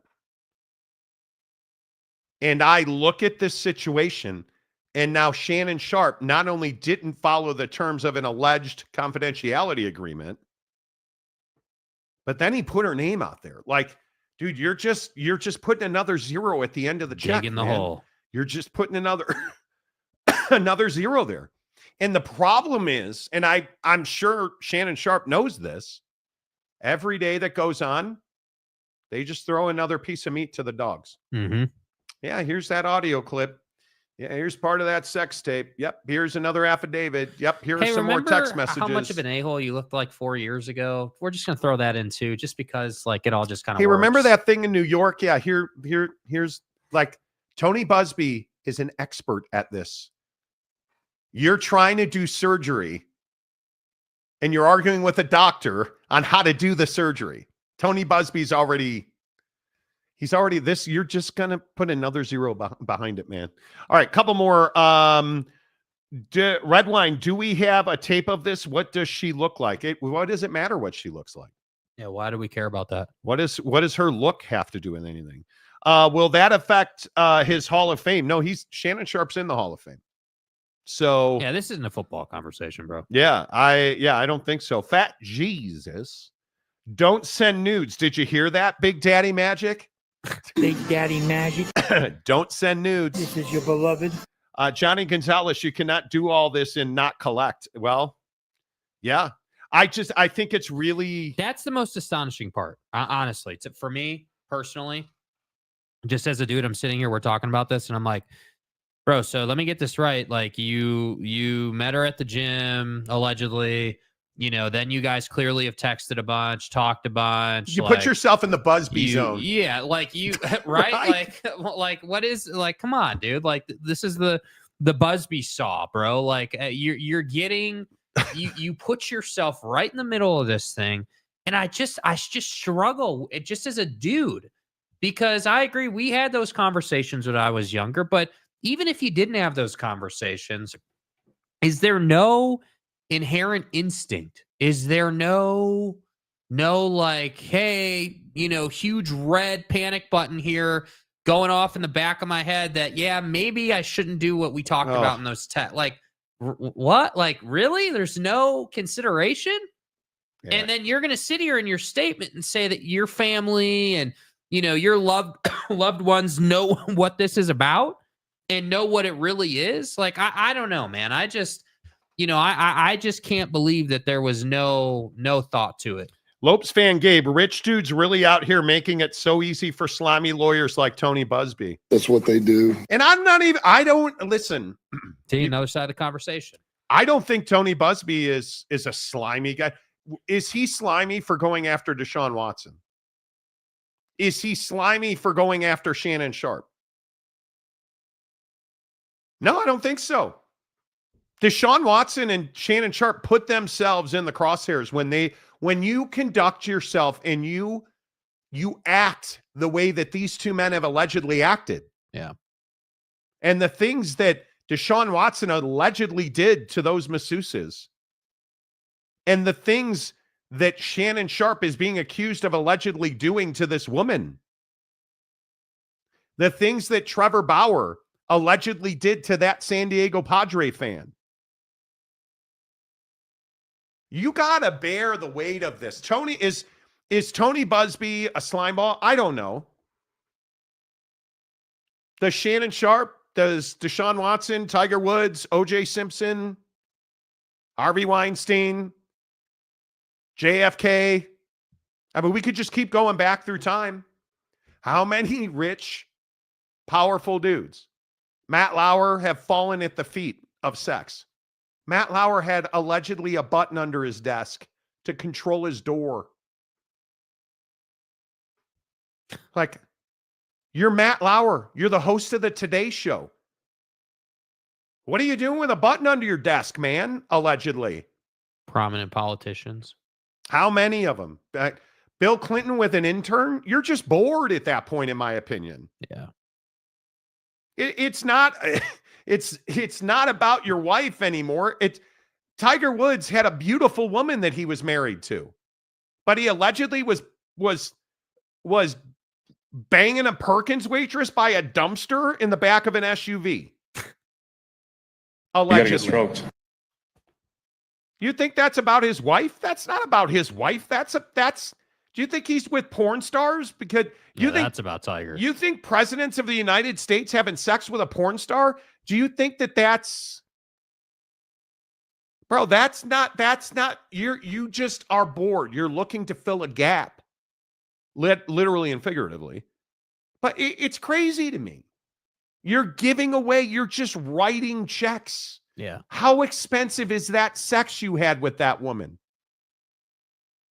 Do you know, have you ever had a massage that cost you your entire NFL career? That's wild to me. And then got another contract after that, which is even worse. And then took the boot off on vacation. Never mind. I don't understand. The stadium guy, James, if someone is willing to give it up that easily, there's a catch. If it seems too good to be true, it probably is. Well, you ought to know. You're writing the book. But again, I don't know. We don't know. Maybe they had wonderful lovemaking to start their relationship. Where did it go wrong? This woman alleges that it became controlling, and she was terrified at one point. Where did it go wrong? I don't know. It just, Big Papa War Machine. We don't trust women in this house or men or dogs that weigh more than 50 pounds. I think sadly with where we are in this society, I don't know who you can trust. I'm glad I'm not single. I've been married for going on 30 years and I'm thrilled about it. I am thrilled about it. That downstairs kitty cat is not yours to have, okay? I'm saying, Prize Picks Major League Baseball coming up in 5 minutes. Johnny Gonzalez. What could a female do or commit that we here on the Monty Show would treat her like James Joseph Harbaugh? Dude.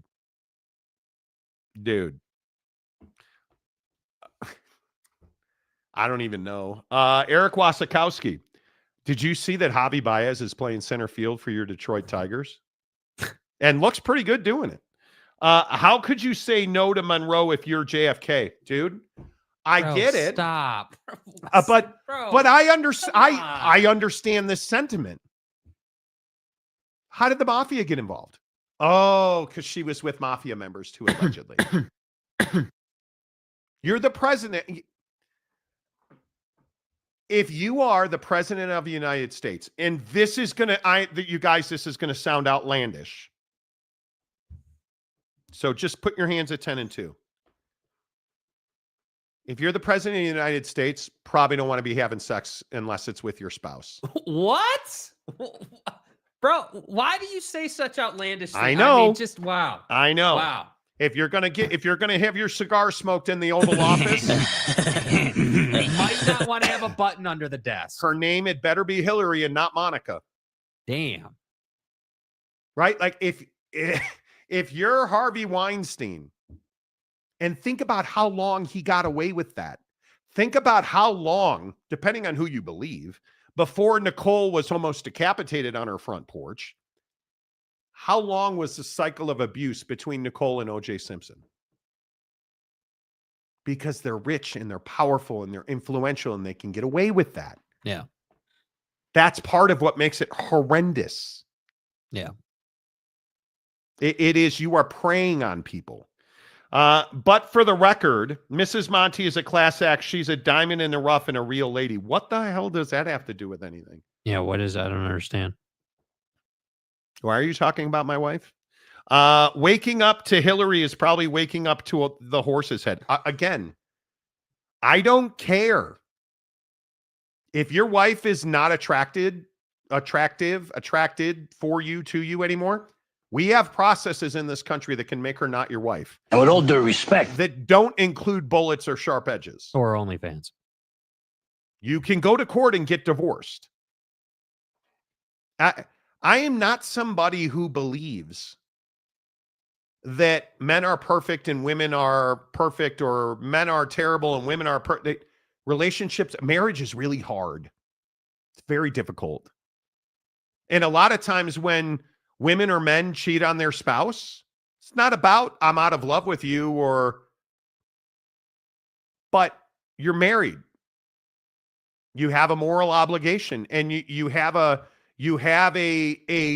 another person who believes you're not going to do that. Right? Shannon Sharpe's not married. Nobody's alleging infidelity here. No, we're alleging stupidity. That's exactly right. That's exactly right. It you know, that's just me. Rock and roll. Rock and rant. Hello. Holy hell. What did I just step into live without context? Shannon Sharpe. Yeah, dude. Go back to the beginning of the Shannon Sharpe conversation. It's I would say it's one of the realest ones we've had in a while. Big Daddy Magic. My stepdaughter is the reason I own a gun. I promise you on everything holy, nobody will disrespect her. Oh, come on. Come on, bro. Rock and rant. Shannon Sharpe said some really bad things and the conversation was recorded. Oh, if that was the only thing that Shannon Sharpe had done, right? Again, we are not here sitting in guilty or innocent judgment. I don't know if Shannon Sharpe is guilty. I don't know if Shannon Sharpe is innocent. What I do know is that money will be transferred. 54-year-old Shannon Sharpe picked up a 20-year-old girl at a gym. She was an OnlyFans performer. She alleges sexual abuse. Tony Buzbee's representing her. You're going to pay. Cut a check. And it sucks. Because there's no way. See, and again, I'm going to wrap this up by saying this. There's no winning here for Shannon Sharpe. It's only controlling the loss. The only win is moving on from it as fast as humanly possible. And I hate it because it's like this deal where it's like, hey, we gotta control the loss, damage control, control the spin, control the narrative, like do everything you can to save as much face as possible, but you're not getting away from what happened here.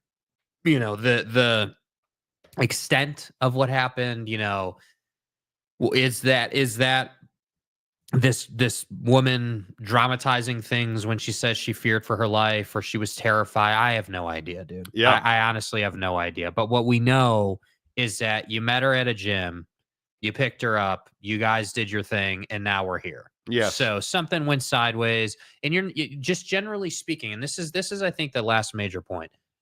That's why as a dude, you can't be doing this stuff. Because no matter what happens, nobody 10 years from now is going to come back and look at all these heinous text messages and, unearth this whole case, if we want to call it that. All they're going to say is, oh, Shannon Sharpe, podcaster guy who picked a girl up at the gym and had to pay his way out. That's what they're gonna say. And you know what? Look at this comment right here. How many other women will come forward now? Because they're out there. I bet you they're out there looking. I bet you they're out there looking. All right. I appreciate the serious conversation. We don't often do that. We do not often get into the serious side of the news cycle, thankfully. Yeah. On this show. Let's get into the serious side of Prize Picks. Oh man, I thought I had it with Asher Thompson last night. Once he picked up that fifth foul, I was like, done. I needed, and again, excuse me for my cough. I am battling a little bit here. I needed Asher Thompson for 18.5 points, rebounds, and assists. He got me 10, but largely because he was in foul trouble almost the entire night. And it really crippled his ability in what was a scintillating Pistons win, by the way. Thompson only played 21 minutes and was a +3.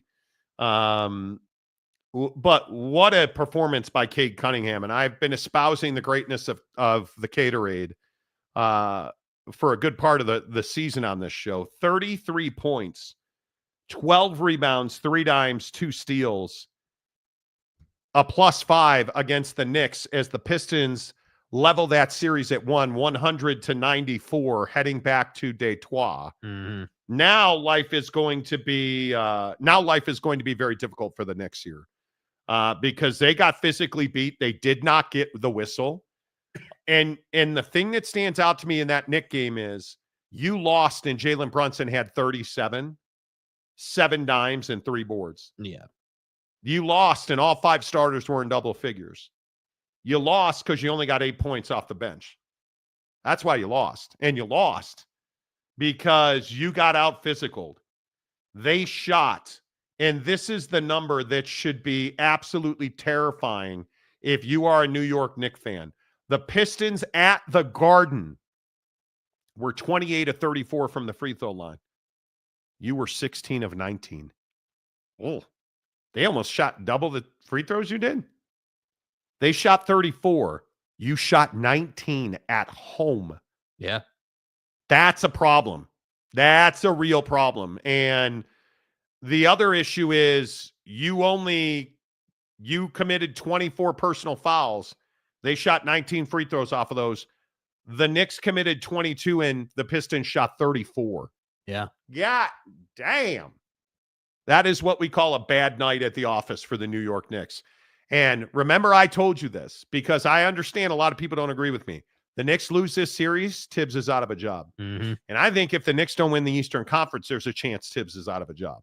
Got to do something at some point. Because you should be better. When you're starting Bridges, Anunoby, Towns, Brunson, and Hart, none of them are your own product. You went out and built that roster, and you're playing 20 minutes of Mitchell Robinson, and he's only giving you 7 rebounds and no points? And you're telling me you're playing Miles McBride 13 minutes, and he gives you 8 points, and Cameron Payne only plays 4 minutes? And you're telling me that Precious doesn't play? This Knicks team should be cruising past Detroit. But because Detroit's starting 5 is getting production from guys like Jalen Duran, I think Jalen Duran matters. Mm-hmm. -8 last night, 6 of 6 from the stripe. I'm telling you right now, Detroit is in big jeopardy of winning this series. And if you are the Knicks, you should be worried.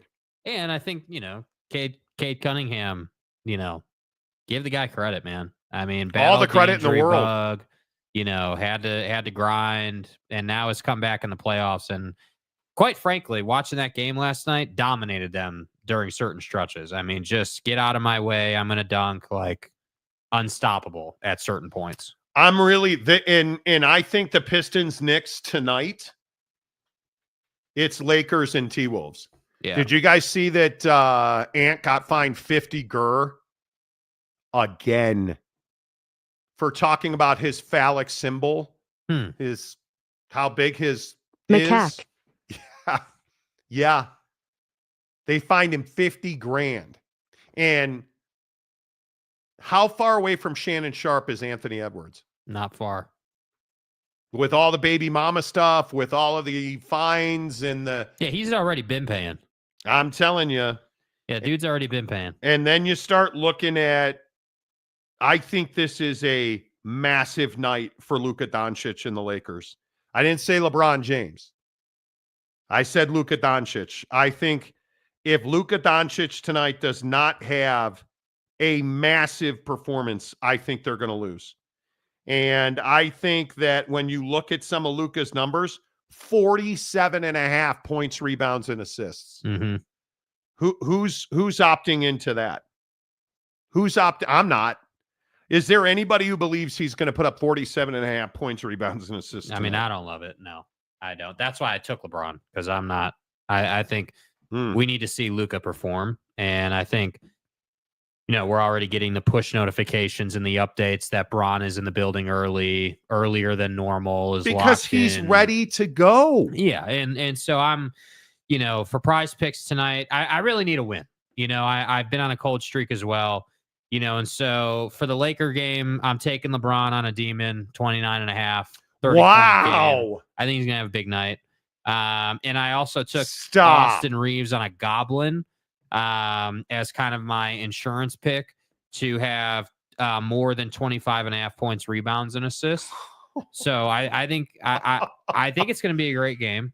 I think that the Lakers are going to score a lot more than they did in game 1. They better. And the other one that I think is really interesting is this Bucks-Pacers series, because these are two teams that I think are inconsequential when it comes to the NBA championship, but are providing us with with drama. I hate this. I hate this series so much. Here's the pick that in my opinion, take it for what it's worth. Sometimes I'm hot, sometimes I'm cold. I think this pick's pretty reliable. Damian Lillard for 7.5 3-point attempts tonight.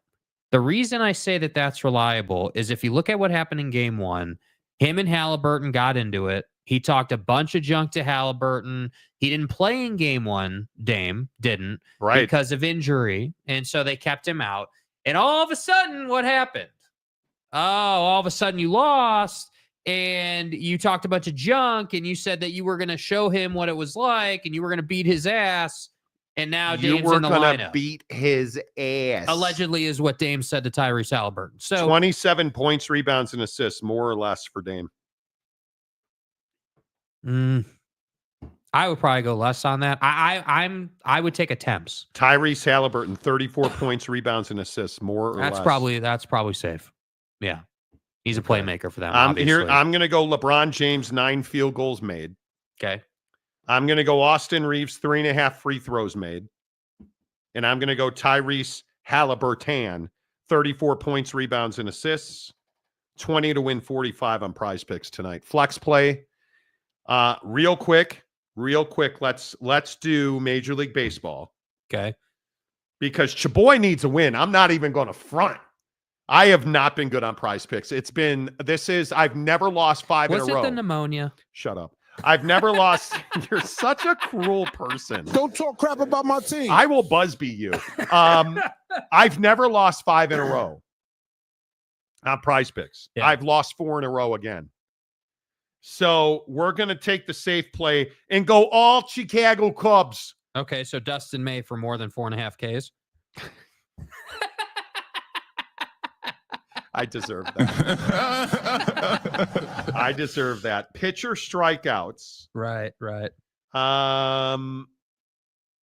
This is a tough one. Nick Pivetta sucks, so can't do that against Detroit because I just don't think that he will. Who do the Cubs have going tonight? Your mom. Shota's going tonight. Shota Imanaga. 5 strikeouts. I'm going to take more on Shota. Then we are going to go hits, runs, and RBIs. Aaron Judge I've been trying to pick him. It's currently in the second, 2.5 hits. They'll let you pick it mid-game. I don't think I'm going to go. I'm going to stay away from it. As far as the Cubs go, I mean, Ian Happ he's been sticking a lot lately. Like that cat's been swinging it. Coming off of that grand slam the other day, like, what do you think of May? I like May a lot. I'm sitting here looking at his strikeout numbers. Oh, they're prolific. Yeah, I mean, because you don't see the ball out of his hand. I think 4 is really safe. I think the Demon at 5.5 is stressful, but definitely attainable, depending on. Ian Happ's 1.5 hits, runs, and RBIs. What can I get it down to? Half a double? Will he have a double? I mean, like you said, he's been hitting well. She's gotten 1.5 hits, runs, and RBIs in 3 of his last 5. He's only had 1 double in his last 5 games, so I don't love that. His hitter fantasy score, he's only hit 6.5, 2 of his last 5 games. I want to take the Happer, but there's not a lot here. Yeah, I don't love that. I mean, I can do. What about total bases? Half a total base? I can do half a hit, run, and RBI on a Goblin, so it pays less. All right, let's do that. All he has to do is get a hit, run, or an RBI. And then because I'm a sadist, I really don't want to do this. Am I going against the Chicago Cubs with Dustin May? I think I am. I think it's Dustin May, 4 strikeouts more. I think it's that or Jose Soriano against Pittsburgh, 5. But what about your Lord and Savior, Kyle Tucker? He of calisthenics in the outfield. Every time I pick Kyle Tucker, I lose. Shut up. You think you're so funny. It actually is true. All right. So Shota, 5 strikeouts more. Ian Happ, half of a hit, runner, RBI. All he has to do is get a hit, a runner, an RBI. I took more. And then Dustin May, 4 strikeouts, $20 to win 659 pennies. Nice.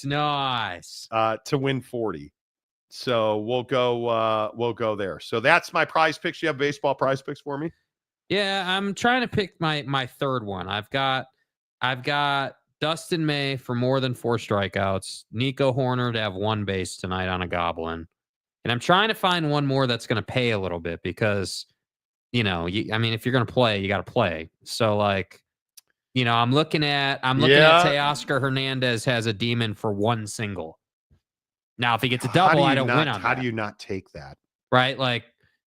So that's where I'm like, all right, sure. Okay, cool. We'll go. How do you not take that? Ohtani for a home run. Don't love that because it's Chicago. That's tougher to do there. I'm gonna do Teoscar Hernandez. We'll do 20 to win 40 on a flex play. Dustin May for 4 Ks, Horner for 1 base, and Teoscar Hernandez for a single. Okay. We're all in on Cubs Dodgers. I like it. I absolutely like it. Tomorrow when I lose, don't say I didn't tell you so, okay? Yeah. Big Daddy Magic, please no baseball talk is stupid. I love NBA coverage, even though Victor's not playing. If he was, he'd been dominating. Well, dude, but I thought that he was, the best player in the league, and they were going to win a championship right out of the gate. Yep. Download the Prize Picks app. Use the promo code Monty. You open a new Prize Picks account with the promo code Monty. You deposit $5. They're going to give you 50 more. You can play the entire baseball season on $55. You can play the entire rest of the NBA playoffs on $55. Join us right now. Open a new Prize Picks account. Monty is the promo code. You deposit $5. They'll give you 50 more instantly at Prize Picks, America's favorite daily fantasy app. Let me get a couple more comments in here. Stadium Guy James, BDM, chill out. Baseball's a lot of fun. I love going to Globe Life Field and seeing the Rangers play. Wrigley is on my bucket list. If I swear, James, you go to Wrigley Field and you start talking about building IPFs on top of the scoreboard. It was at this moment that he knew he fucked up. You don't want to do that. You don't want to do that. Big Daddy Magic, I'd rather have a colonoscopy from Captain Hook than watch 1 inning of baseball. Listen, baseball is not for everybody. I love it. I am passionate about baseball. I'm a Chicago Cubs season ticket holder in Chicago and in Mesa at spring training. Go watch our Wrigley video. Get on the channel. We played golf at Wrigley Field. Go check it out. Thanks to our friends at PXG Golf who present all of our golf content. We'll have a major club review. I have the secret weapon, which is PXG's mini driver. So I'll have a update on that. Wasikowskinator says Devin Booker to the Pistons is a hot rumor. The problem is Matt Ishbia has pretty much come out and said he will never trade Devin Booker. Does that mean he'll trade him this summer to the Pistons? Could be. Could be. I doubt it. Right. Because Devin Booker's got a full no trade, and you're going to have a real problem getting him to go to Detroit. It is. And note they haven't signed him to this extension yet. If they're talking about giving him $75 million a year. Dude. Come on. Like, I love my guy. That's my dude. But are we really paying him that much money? Come on. James, I don't have to talk about building anything at Wrigley. They already have extra seats on a building across the street. Tell me you've never been to Wrigley without telling me you've never been to Wrigley. Justin Mills, real reporters list sources. No, they don't, actually. So let's see this quote with the actual source, or else you're just like YouTube. See, and this is the guy that makes so little sense. There's not a reporter that is ever going to tell you the name of their sources. Because what happens when you do that? Oh, yeah, that's right. Nobody will talk to you. You want to know how you judge who knows and who don't? Track records and who's been right and who's been wrong. Like, Justin, with all due respect, you're in deep water with the Sharks here. As simple as it can be. All right, let's shift gears. Talk about the NFL draft. Why is it in Green Bay? Am I the only one that? Well, no, I'm probably not, but I am because I hate it's garbage. The Packers. Green Bay in April does not sound fun to me. No. Philadelphia was cool. Vegas was cool. Nashville was cool. Smashville was cool. I don't know about that. But how about this story right here? Should the San Francisco 49ers pay Brock Purdy? And we played you a clip yesterday. I don't know if we still have it or not. We played you a clip yesterday talking about, talking about Puka Nacua. And how much money should Brock Purdy get paid? Should it be in the 40s or the $50 million range? Purdy, is he going to get a 5? I don't think so. Do you think he's going to go with a 4? It's going to start with a 4. Yeah. A high 4? No. I think mid 4. Mid 4. A 45? I think so. I mean, I think if he does that, that'd be smart for him and them. Yeah. I mean, I think he seems like a smart guy. I think they have a chance to still be in their window. And I think if he goes for a 5, that the window closes. Ooh. I agree. And we've argued about this all year. And I know the 49er fans on the channel have not agreed with me at all on this. Brock Purdy is not mission critical to winning a Super Bowl. And if you got to pay him 55 instead of 45, I'm out. I'm out. Like I truly have seen nothing from Brock Purdy that tells me $55 million, which is a number that I heard from Bay Area Sports Talk. Take that for what you will. They're talking about mid 50 millions per season for Brock Purdy. Jake, I'm not doing that. No, I wouldn't do that. I think that, Brock Purdy is someone who is quality enough to help you win, but I don't think he's the sole reason they win. And I think that, you look around at his peers, and I think, with all due respect to Brock, his peers are more important to, their offense and the success of their team versus what Brock has been for the 49ers. And I just think that Brock Purdy didn't do himself any favors when guys started getting hurt and they went 6-11, because that's what I keep hearing is, hey, well, when your team, had all those injuries and you had to try to make the best of it with guys who maybe weren't stars, like, you guys weren't very good. And you look at, the Joe Burrows of the world and the Tuas and, these guys that are getting paid obscene money at the quarterback position. I just feel like they are, better. They're more important to the scheme. If you were to lose them, how far of a backslide would the team take? Because, you look at the 49ers and part of it is like, yeah, if they lost Brock Purdy, would the team actually take that much of a slide back? Like, would you go from, I guess, being a Super Bowl contender to not making the playoffs? Is that what we're talking about? Like, not really. No, I don't believe that. Honestly, I don't. I think that he does a really good job with what they ask him to do. Unfortunately, he was a late round draft pick that has developed and worked his ass off, and he deserves credit for that. But that doesn't mean you're, a $55 million a year man. That's not how that works. So I just think, yes, I agree with Puka 100%. If it's a 5, their window closes. Puka Nacua. Thank you. I agree with Buddy. And, I think that if you're for the 49ers. You guys, he just said Buddy. Yeah. Ding, ding, ding, ring the bell. Yeah, dude. I mean, I agree with Buddy. There's not enough butter for all the toast if you give him a 5 instead of a 4. Well, I think Brock Purdy's a really good quarterback. And again, I know this is the game we play when we talk about NFL and quarterbacks and talent in general. But what I'm telling you is Brock Purdy, and if you think about the quarterbacks that we're drafting, is Brock Purdy better than Shedeur Sanders? If I had to make that pick today, I'm taking Brock Purdy. Mm-hmm. Okay. But if we're talking about, could Kirk Cousins step in and do what Brock Purdy's done? Yes, he can. Yes, he can. And I'm not saying that it's easy to replace Brock Purdy. I'm not spending $55 million on Brock Purdy. And maybe the difference is like, you're right. It wouldn't be easy to replace him, but he's not irreplaceable. Like, if you said, hey, is X irreplaceable? Is Joe Burrow? Is Dak? Is, Lamar, Josh Allen, obviously Mahomes, like, is this cut a guy actually replaceable? No, I don't think Josh Allen's replaceable. I don't think, for all of his shortcomings, no. I don't think with what they asked Lamar Jackson to do, he's just, replaceable. I don't think there's just another guy that's just going to go in there and do what Lamar does for them, So, but when you look at the 49ers situation, yeah, if you plug Josh Allen into that thing, what's the outcome? If you put, if Mahomes was in there, I hate this comp for Brock Purdy, but I have to say, I think it's reasonable.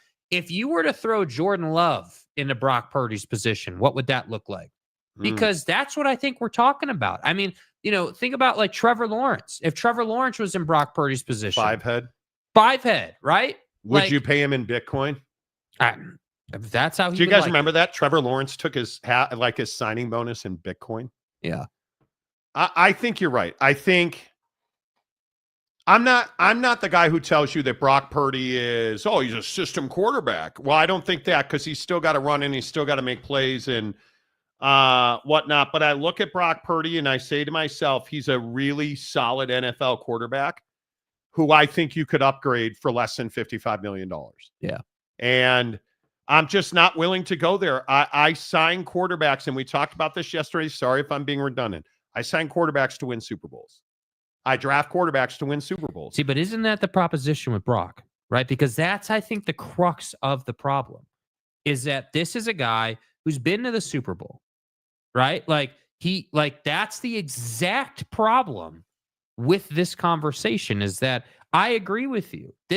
Brock wasn't the reason that they went to the Super Bowl that year, right? It wasn't like, hey, Brock led this team and he's the guy and everyone fell in line. That's not what it was, right? It was, hey, Brock's our quarterback and he's doing a phenomenal job. He's doing everything we're asking him to do. But this was much more about, about the Kittles and about McCaffrey and about this and about like all those other guys on the roster. 23 of 38, 255 and a touchdown, 60% completion. That's not crappy, dude. That is not bad. Now, it's not 55 a year good, but it's not bad. And I look at his career stats. This is going to be his fourth year. 67.5% completions, pretty damn good.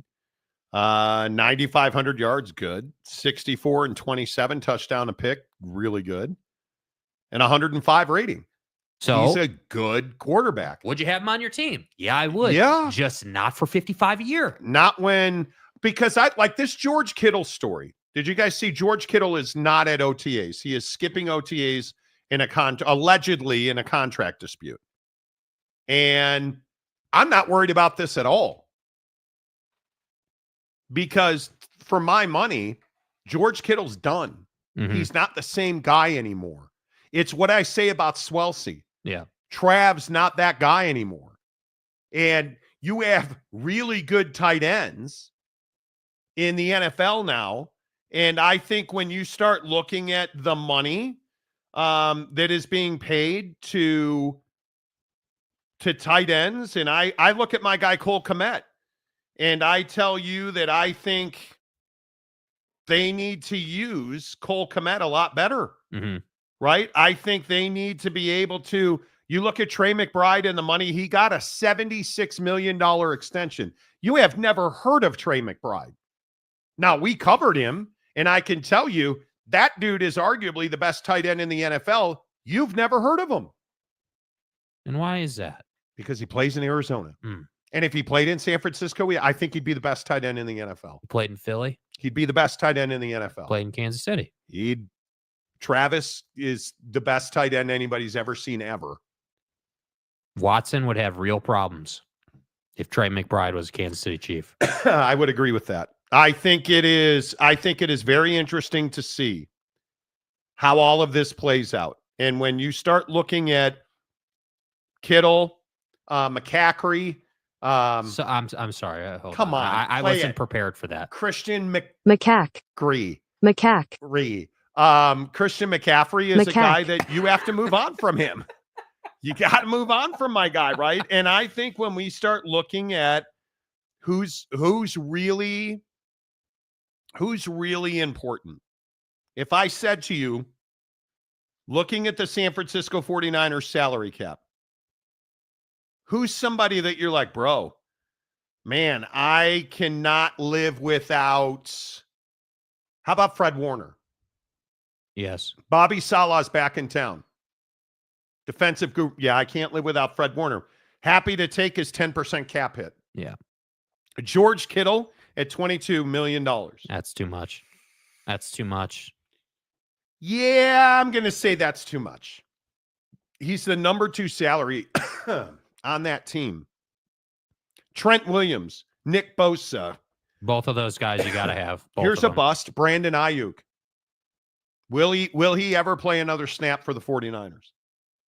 Right? Like, you start looking at these guys and you start looking at the depth and the dead money that Deebo Samuel at $34 million left behind, that Arik Armstead left behind at $15 million, Charvarius Ward at $12 million, Leonard Floyd at $8 million, Kyle Juszczyk at 3.5, but didn't they re-signed him, I think? They did, yeah.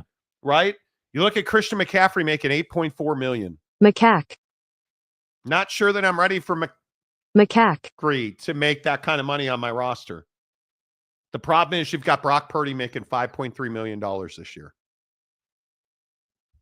And are you a Super Bowl team right now today? Yeah, you're not. So, and then the other question to that point is, well, where does Brock come down on all this, right? I mean, is Brock a guy that understands the situation? Well, surely, I mean, he must, right? Like, obviously, you're a starting quarterback in the NFL of one of the most iconic franchises who finds themselves in cap management zone every single year. Yeah. So the question, and this is where, Tom Brady really captured me that year. I don't remember what year it was, but that year where he was looking at the renewal and said, hey, like, this is the first time that I'm going to do this. And then, like you just said, for multiple years, he did it. I'm going to take less so we can do more. So here's the problem for Brock, though. Brock hadn't made his money yet. That's exactly right. Brock's only making $5 a year.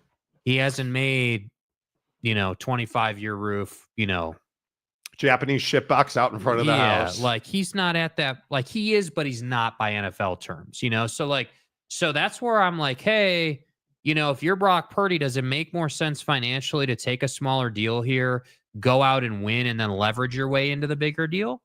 Or does it make more sense to say, nah, got to be selfish. I'm the quarterback. What are you going to do about it? You know what I mean?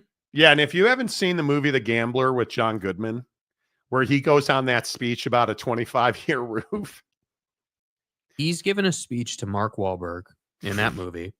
And Mark Wahlberg is the son of a prolific gambler, but Wahlberg himself in the movie is a gambling degenerate who's lost all this money and is in heavy debt. And so Mark and John are sitting here talking to each other. And John goes on this speech about how, hey, like, I guarantee you your dad would have made this decision from a position of F you. And then goes on to explain what that means, which is where the 25-year roof Japanese shitbox reference comes from. Oh, you don't like what your boss wants you to do today? F you. Yeah. I got a 25-year roof. Yeah. Right? So, but I think that's the problem anymore, is that no NFL team operates from that point. Yeah. No NFL team operates from that point. And I think it's a problem. Brock Purdy is worth 20. No, stop. But see, again, this Eric, term worth. Eric, can I ask, why do you say ridiculous things you know are not true?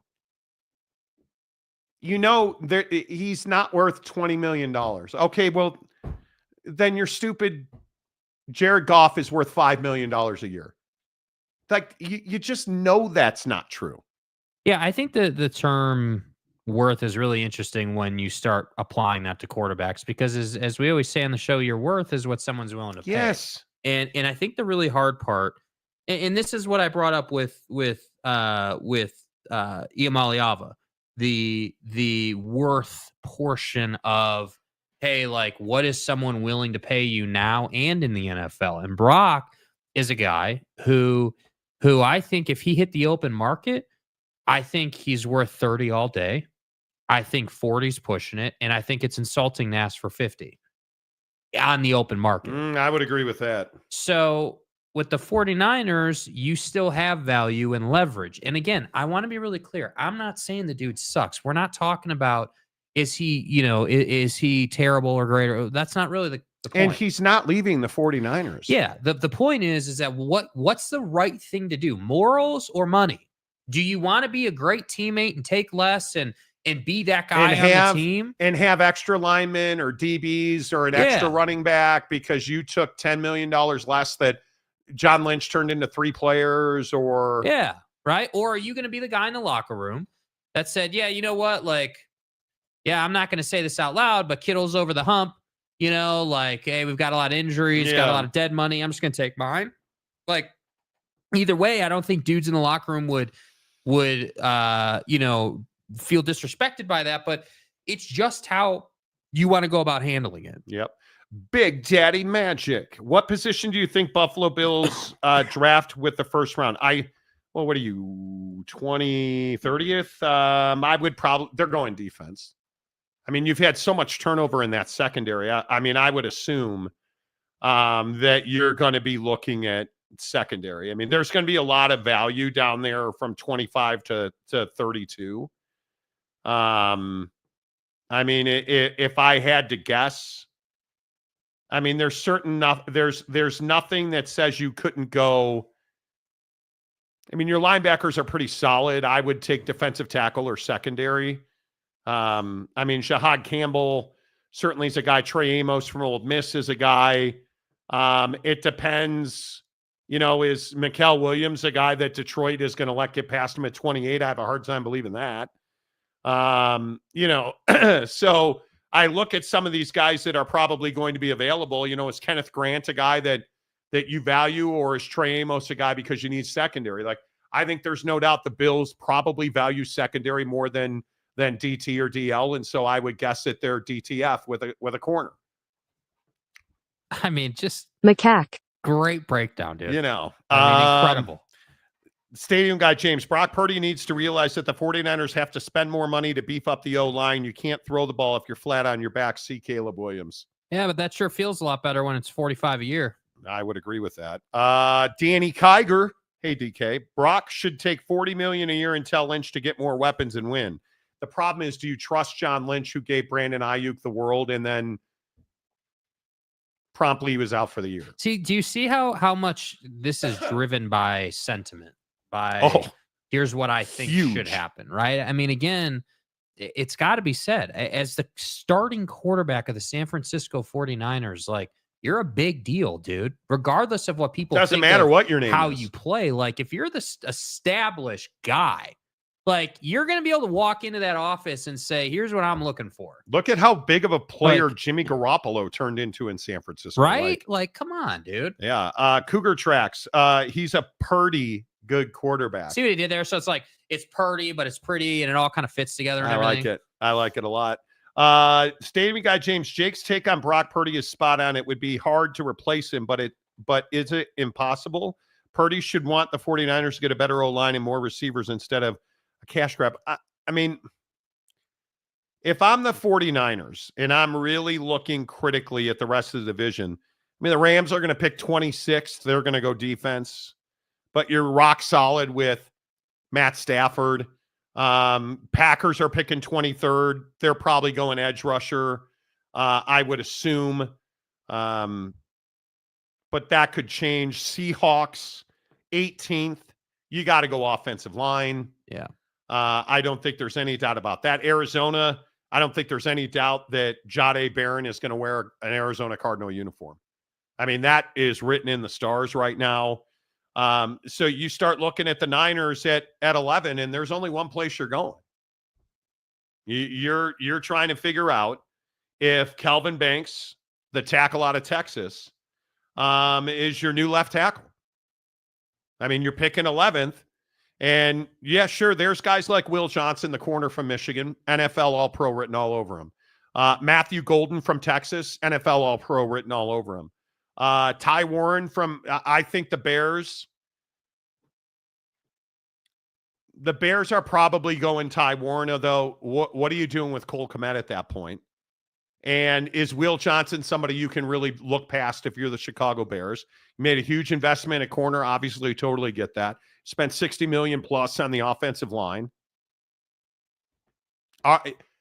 What do you value? If you can get another weapon for Caleb, You probably value that. Don't you already know what you're going to try and pay Brock at this point? Yeah. Don't you already know? Hey, Aren't you already made? You've already made an offer. Yeah, haven't you already said like, hey, this is what? Because I have to imagine again, and you obviously know this more than I do, but I have to imagine if you're the 49ers, if you're John Lynch, you're going to Brock and you're saying, hey, this is our vision. This is what we'd like to pay you. Yep. This is then what we'd like to go and He's do in Santa Clara at OTAs. Yeah, right. So like, hey, this is what we'd like to pay you. This is what we want to do in the draft. Appreciate you being at OTAs. They are voluntary, and this is how we see it playing out.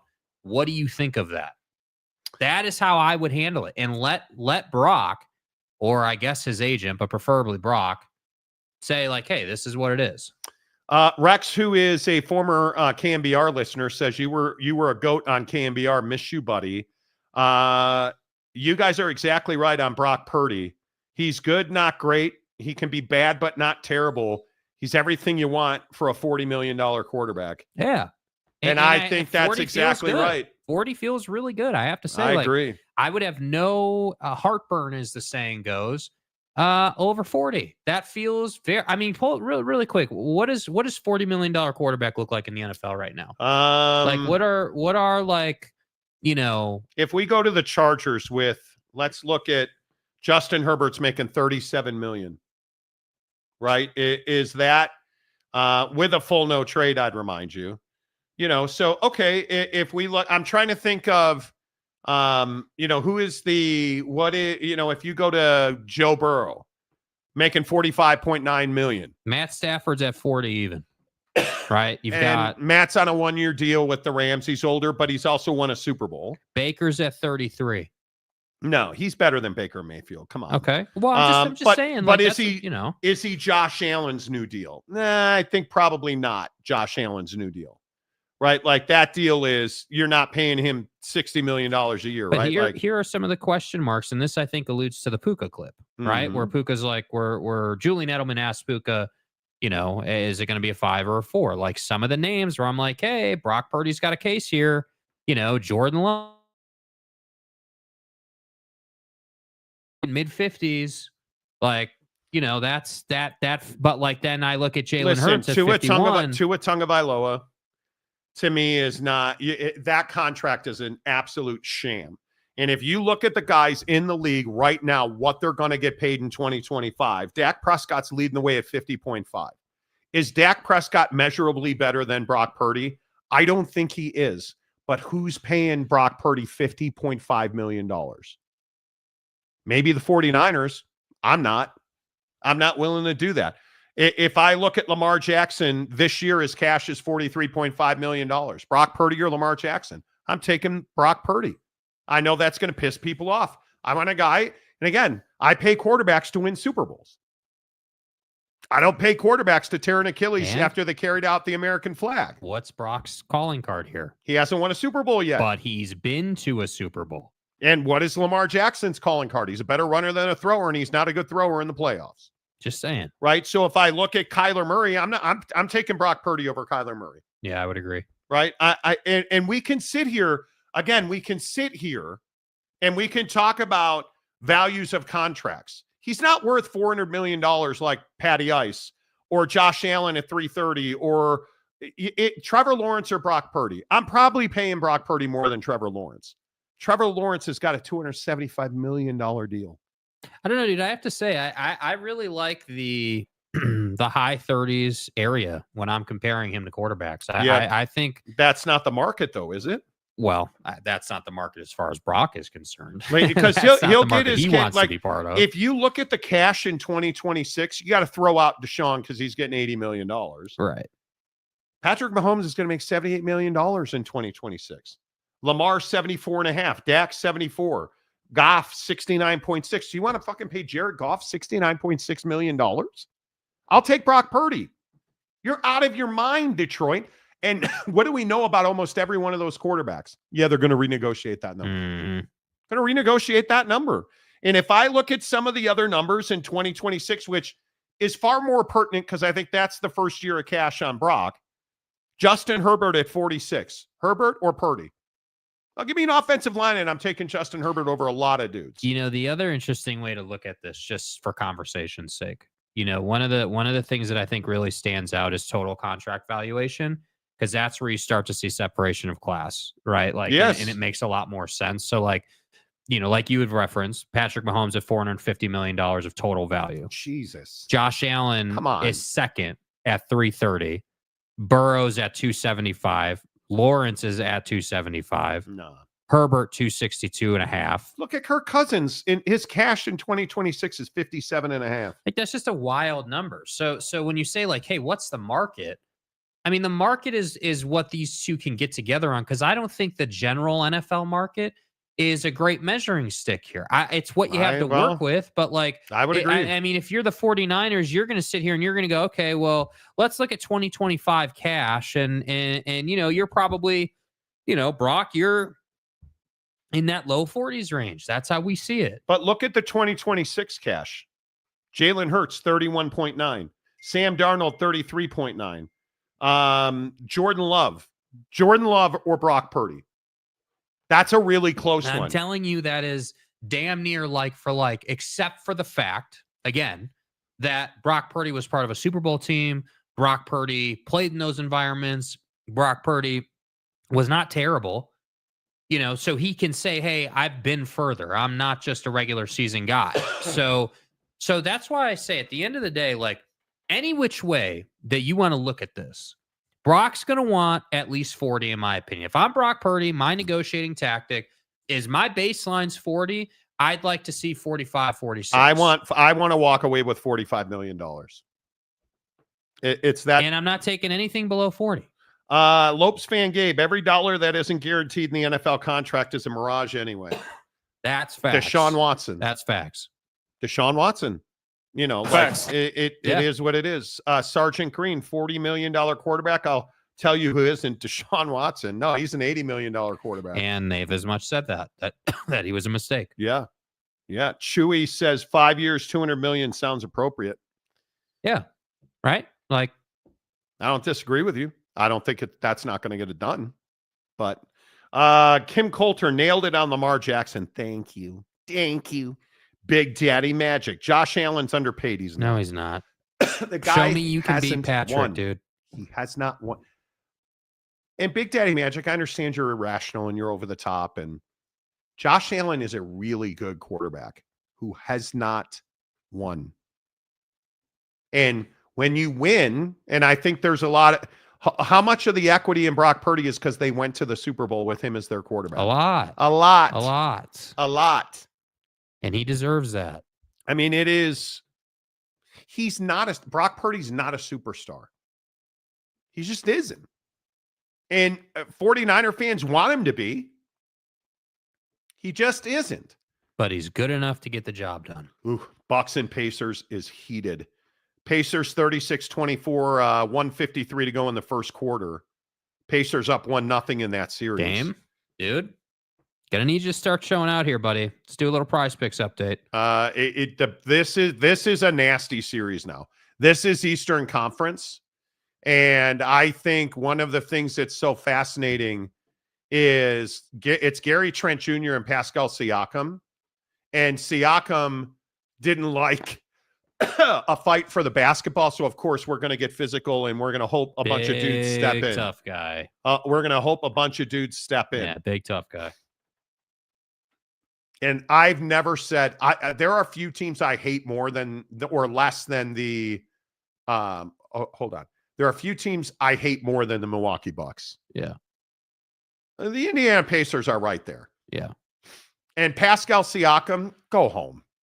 Go home. Go home. Like, please. Anyway, What are you looking at on Prize Picks? My Damian Lillard selection of 7.5 3-pointers attempt, and he's got one so far. But that figures to go up later in the game. That does. You better hope they play him. That's the only thing I worry about. That is the only thing I worry about. And I'm looking at he's cleared. Tyrese Halliburton, 34 points, rebounds, and assists. He's already at 16. There you go. Oh, I'm a winner. I'm a winner. Pay me. Call me Brock. See, I cannot. Do you guys understand the strut that I have that you'll never be able to pull off? I don't either. Venice Parade. Venice Parade. I'm on a 4-game heater here in the wrong direction. I need to go home. Please, because you boys running on Prize Picks. Bro. I have never lost 5 in a row on Prize Picks. I've lost 4 in a row. I have to win tonight. Those are numbers of death. Yes, they are, sir. And, we can all hope. Let's see. Caleb Williams or Brock Purdy? Oh, Caleb Williams. Because Caleb Williams has demonstrated to you with a terrible roster and head coach that he's the greatest rookie anybody's ever seen because he has the exact same numbers. You should just wear a Bears jersey every day. I mean, that's honestly what you should do. I am an unforgivingly assholic Chicago Bears fan, and I'm so tired. I'm not even going to say his name anymore. I'm so tired of hearing about how great the Washington Commanders quarterback is, and Buddy in Washington's this great quarterback. Right? Oh, Buddy in Washington. Stay home. Oh, he's amazing. Buddy wears the VR set. Ooh. Caleb Williams and him have essentially identical numbers. Caleb Williams is a bust. He sucks. But Buddy in Washington, rookie of the year, greatest quarterback anybody's ever seen. Dilly. He's 47 pounds with rocks in his pockets. Oh, my God. But Caleb's a bust with no offensive line, no running backs, and a head coach who has no idea how to coach head in the... All right, bro. Have a nice day. Didn't mean nothing by it. I'm gonna head out. You're welcome. I'm here for your belittlement. I'm taking Caleb all day long. Let's see if the Cubs will let you down tonight. Thanks for that, Chewy. Just take it nice and easy, okay? Just relax. Settle down. Let's settle down. Right? Cubs and Dodgers. Dustin May, who's got a strikeout, please. No, they haven't started Monty? yet. He's got a 106 ERA through 2 starts. I said 106. Dude, 5 Ks tonight. That's all I need. Cubs are at Wrigley, a game I should be at, but I live in Salt Lake City, so it's fine. Couple other NFL things I want to get to before we go too far. Still no Aaron Rodgers news. Oh, I'm sorry. Buddy still hasn't told the Pittsburgh Steelers if he's going to play for them. Never. How worried are you about the Steelers quarterback situation? Because they say no matter what, man, you guys do not get pneumonia. I am over it, except this cough won't go away. This cough will not go away. No matter. You're such a jerk. See, it's funny because I have the cough too. That's what's funny. This cough is hanging on rectally like I can't even describe. And it is miserable. Buddy still has not told the Steelers if he'll play for them. He's probably too busy in the darkness, dude. How concerned should the Steelers be about this? I think they should be pretty concerned. Yeah, I mean, I just don't understand. I agree with what Cam Hayward said originally. Why do you need to think about it? If you're a Steeler, why haven't, if you want to be a Steeler, if you're down to play for us, if you're about that, then why do we need to, why have we heard nothing? I understand if you got to wait till after June 1st and, has he told them already? I don't think so. I think he has. And I think they don't want to give away their hand in the NFL draft. I think that Aaron has no reason to make an announcement sooner than later. I think Aaron Rodgers is going to be a Pittsburgh Steeler. Yeah, maybe so. Proof's in the pudding. Believe it when I see it. Just like anything else with Aaron Rodgers. You're rooting against him so hard. Yeah, I am, dude. Because I don't think that he deserves the benefit of the doubt. This is one of the few topics where we're in very different places with it. And I think that he's earned his reputation. I think that he has had a nice year last year, quietly, albeit, but had a nice year last year. And I'm not just going to forget about the media nonsense and all the off the field drama and the PMS show and all that stuff. But what does that have to do with him playing for the Steelers? Because you're seeing, this is where we're different. You just think, oh, well, none of that's going to happen. Not a big deal. Not at all. So then why would you ask what it has to do with the Steelers? Because their decision to sign Aaron Rodgers, their decision to sign Buddy, they've already talked about all that. That business, all that nonsense handles itself in Pittsburgh. And this is about winning a Super Bowl. That's all it is. You're paying Aaron Rodgers for 1 year at a time to win you a Super Bowl. And then deal with it later. Will they tell him not to go on the Pat McAfee show? I don't know. I have no idea. After one, the Pacers lead the Bucks 40-30. Giannis Antetokounmpo, 3 of 5, 9 points, minus 13. Oh, that's not good. Not good at all. Damian Lillard, 10 minutes, 6 points, 1 of 1 from 3.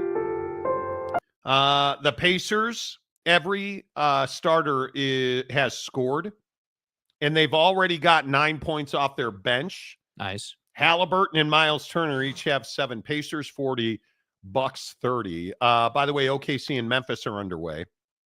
OKC easily leads that series 1-0. Is Ja Morant, is he worth all of this? I have to say, you're down 51 the other night, and you're laughing on the bench. Is Ja Morant worth all of this? So far, no. I as a basketball player, love watching the guy play. Love the dunks, love the style of play, like the grenade celebrations. Yeah, and graduating at some point to a bazooka, we know that's coming. I'm down. That's cool. I get it. I understand why the league needs to fix its reputation. Okay, cool, dude. We've had how many different celebrations that have been, how many different sellies from Buddy are we going to get? Right? Like, how many times is young star in the league going to talk about his, his D size or, this, or like, this is what these guys do, bro. Like, I don't really have that much of a problem with it.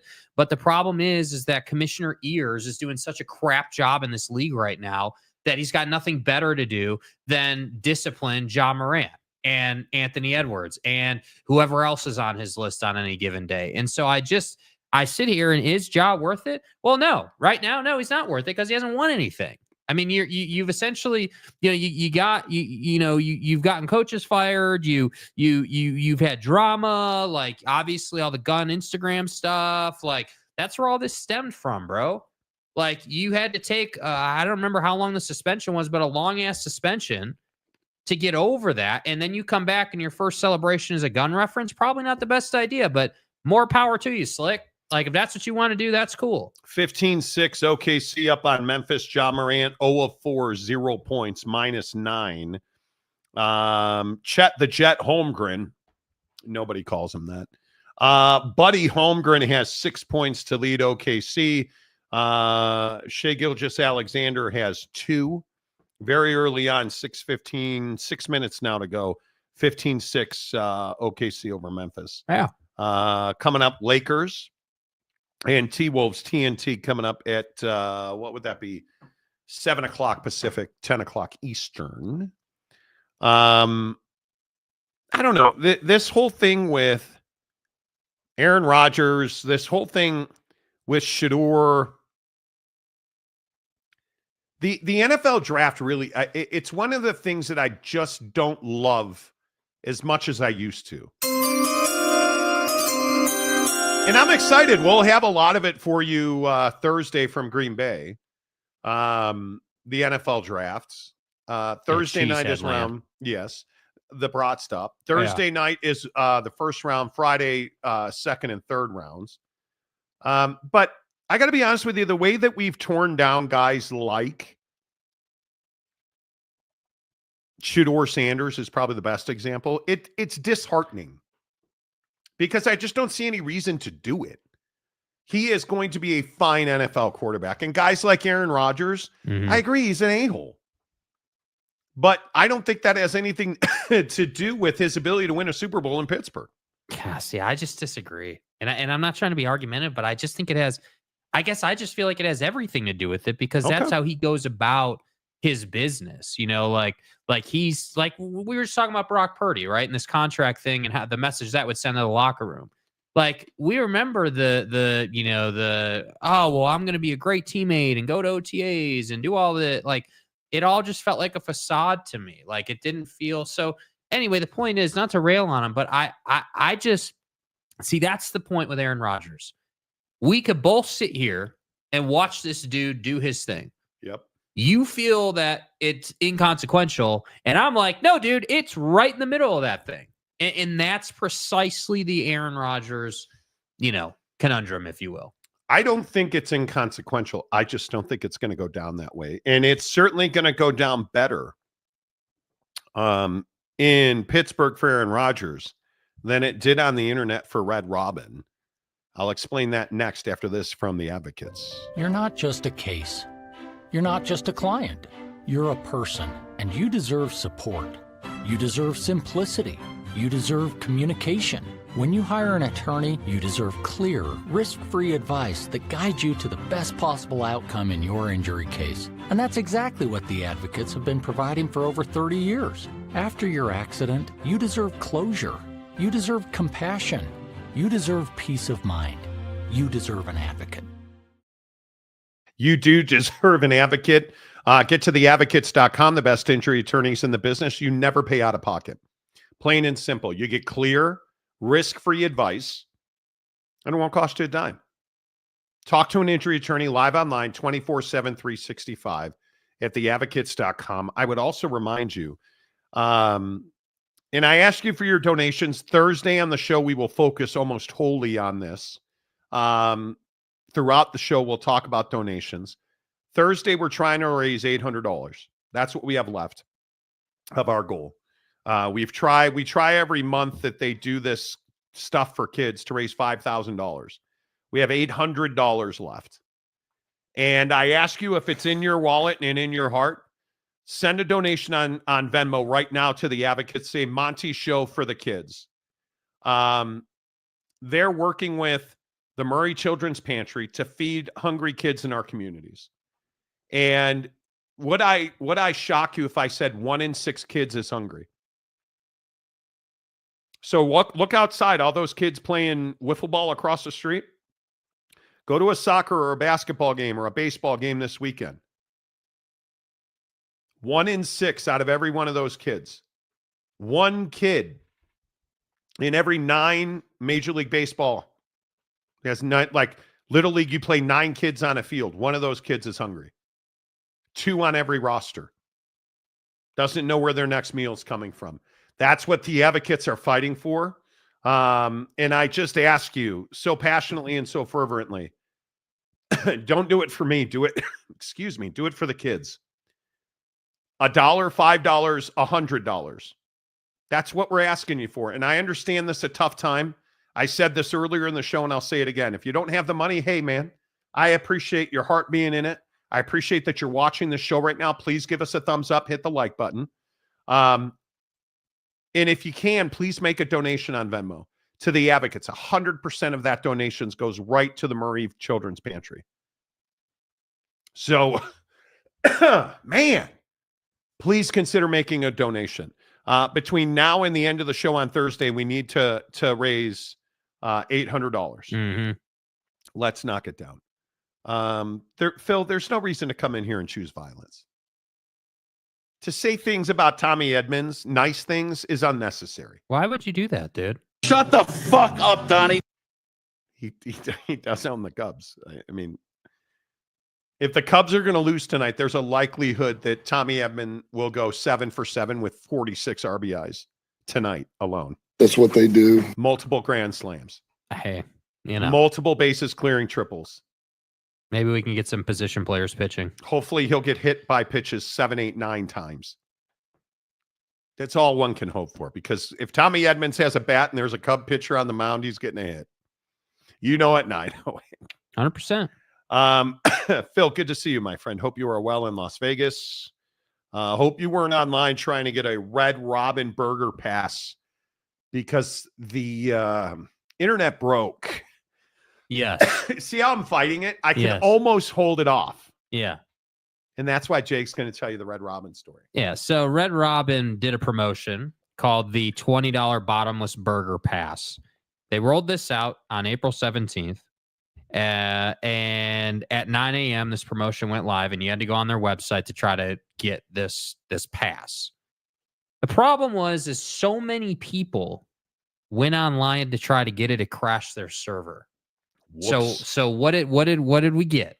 We got Reddit tough guy and X tough gal talking a bunch of junk about Red Robin and how it was easier to get Taylor Swift tickets than get the Red Robin Burger Pass. Sure, you're not wrong. That's true. And like, this article that's got all these posts in it, like, quote, Red Robin has probably never had more than 4 users on their site at the same time. True.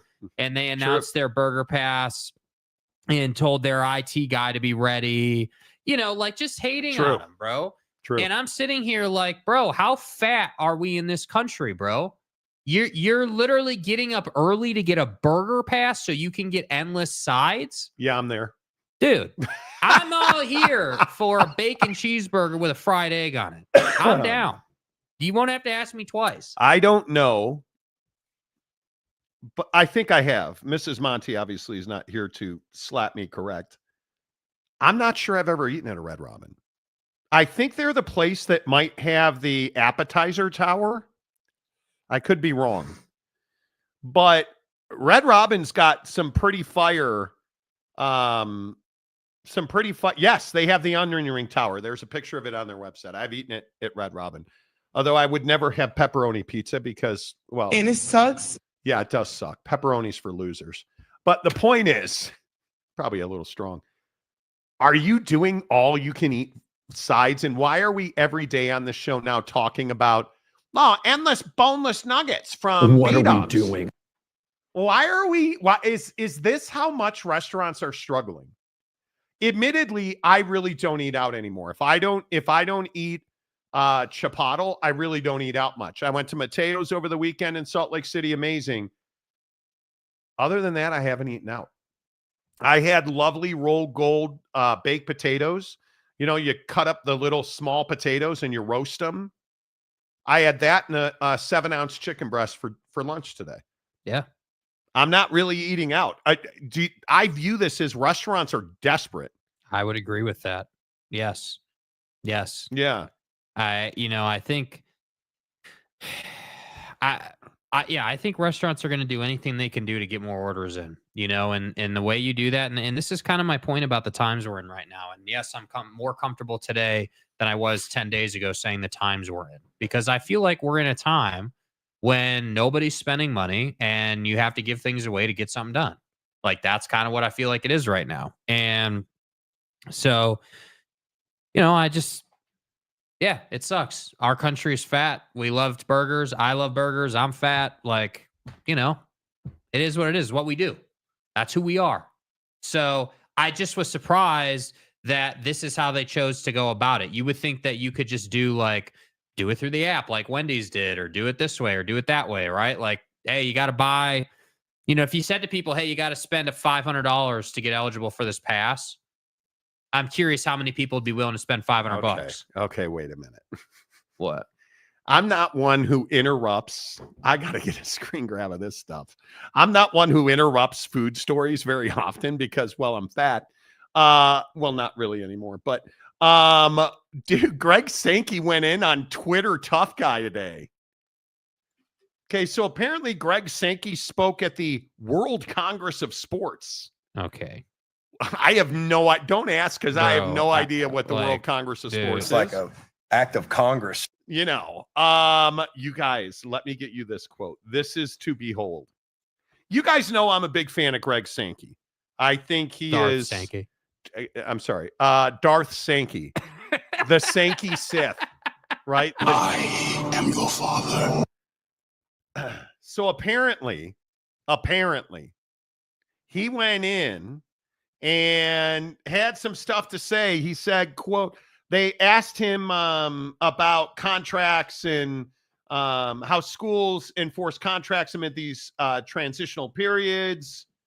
He said, one of our realities now is anybody with a law degree and a Twitter account is like an expert. They put something out and I have a university president send it to me. It doesn't mean it's right. Goddamn, Greg Sankey. I love you.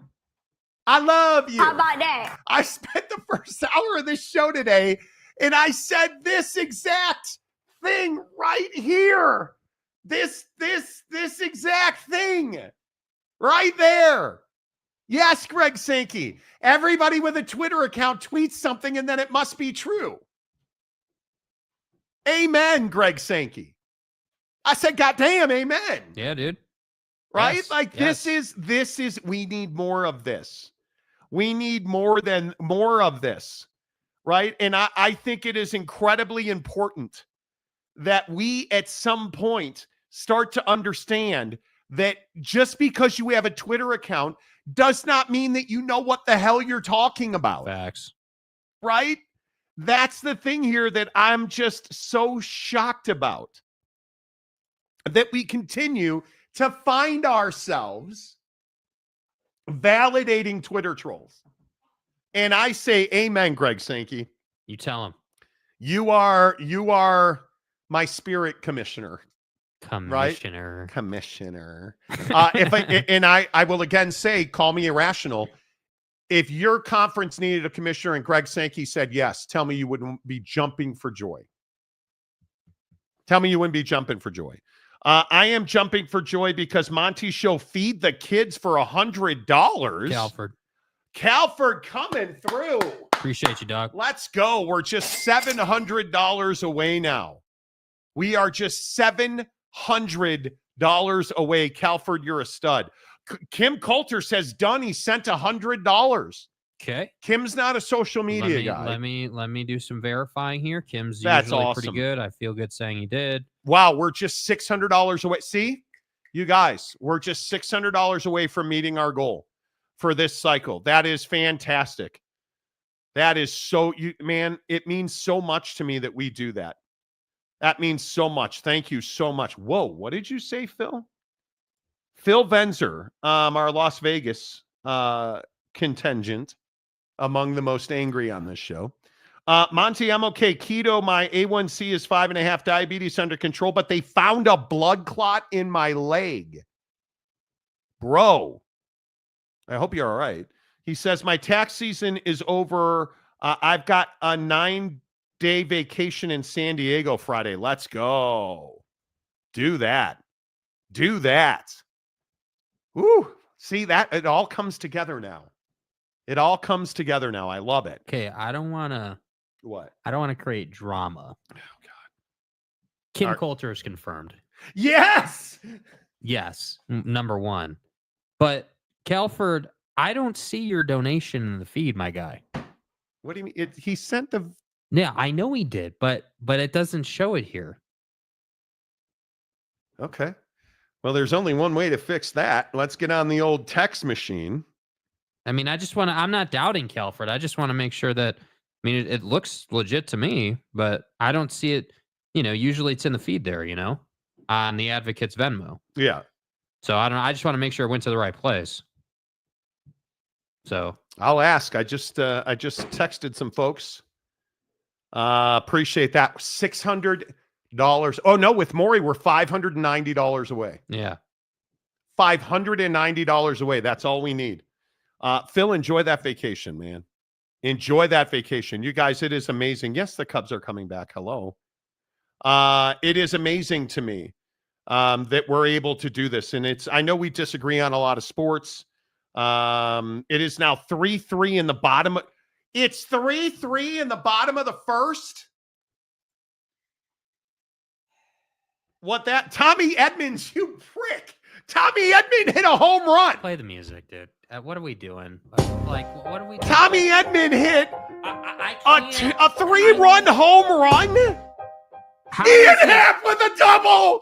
Yeah! Let's go. Let's go. That's in the prize pick. And I won on Teoscar Hernandez with a single. That's in the Ian Happ with a double. Woo! Yes. Yes. Give it up. Give me a 5. Give it up. All right. We'll see you tomorrow.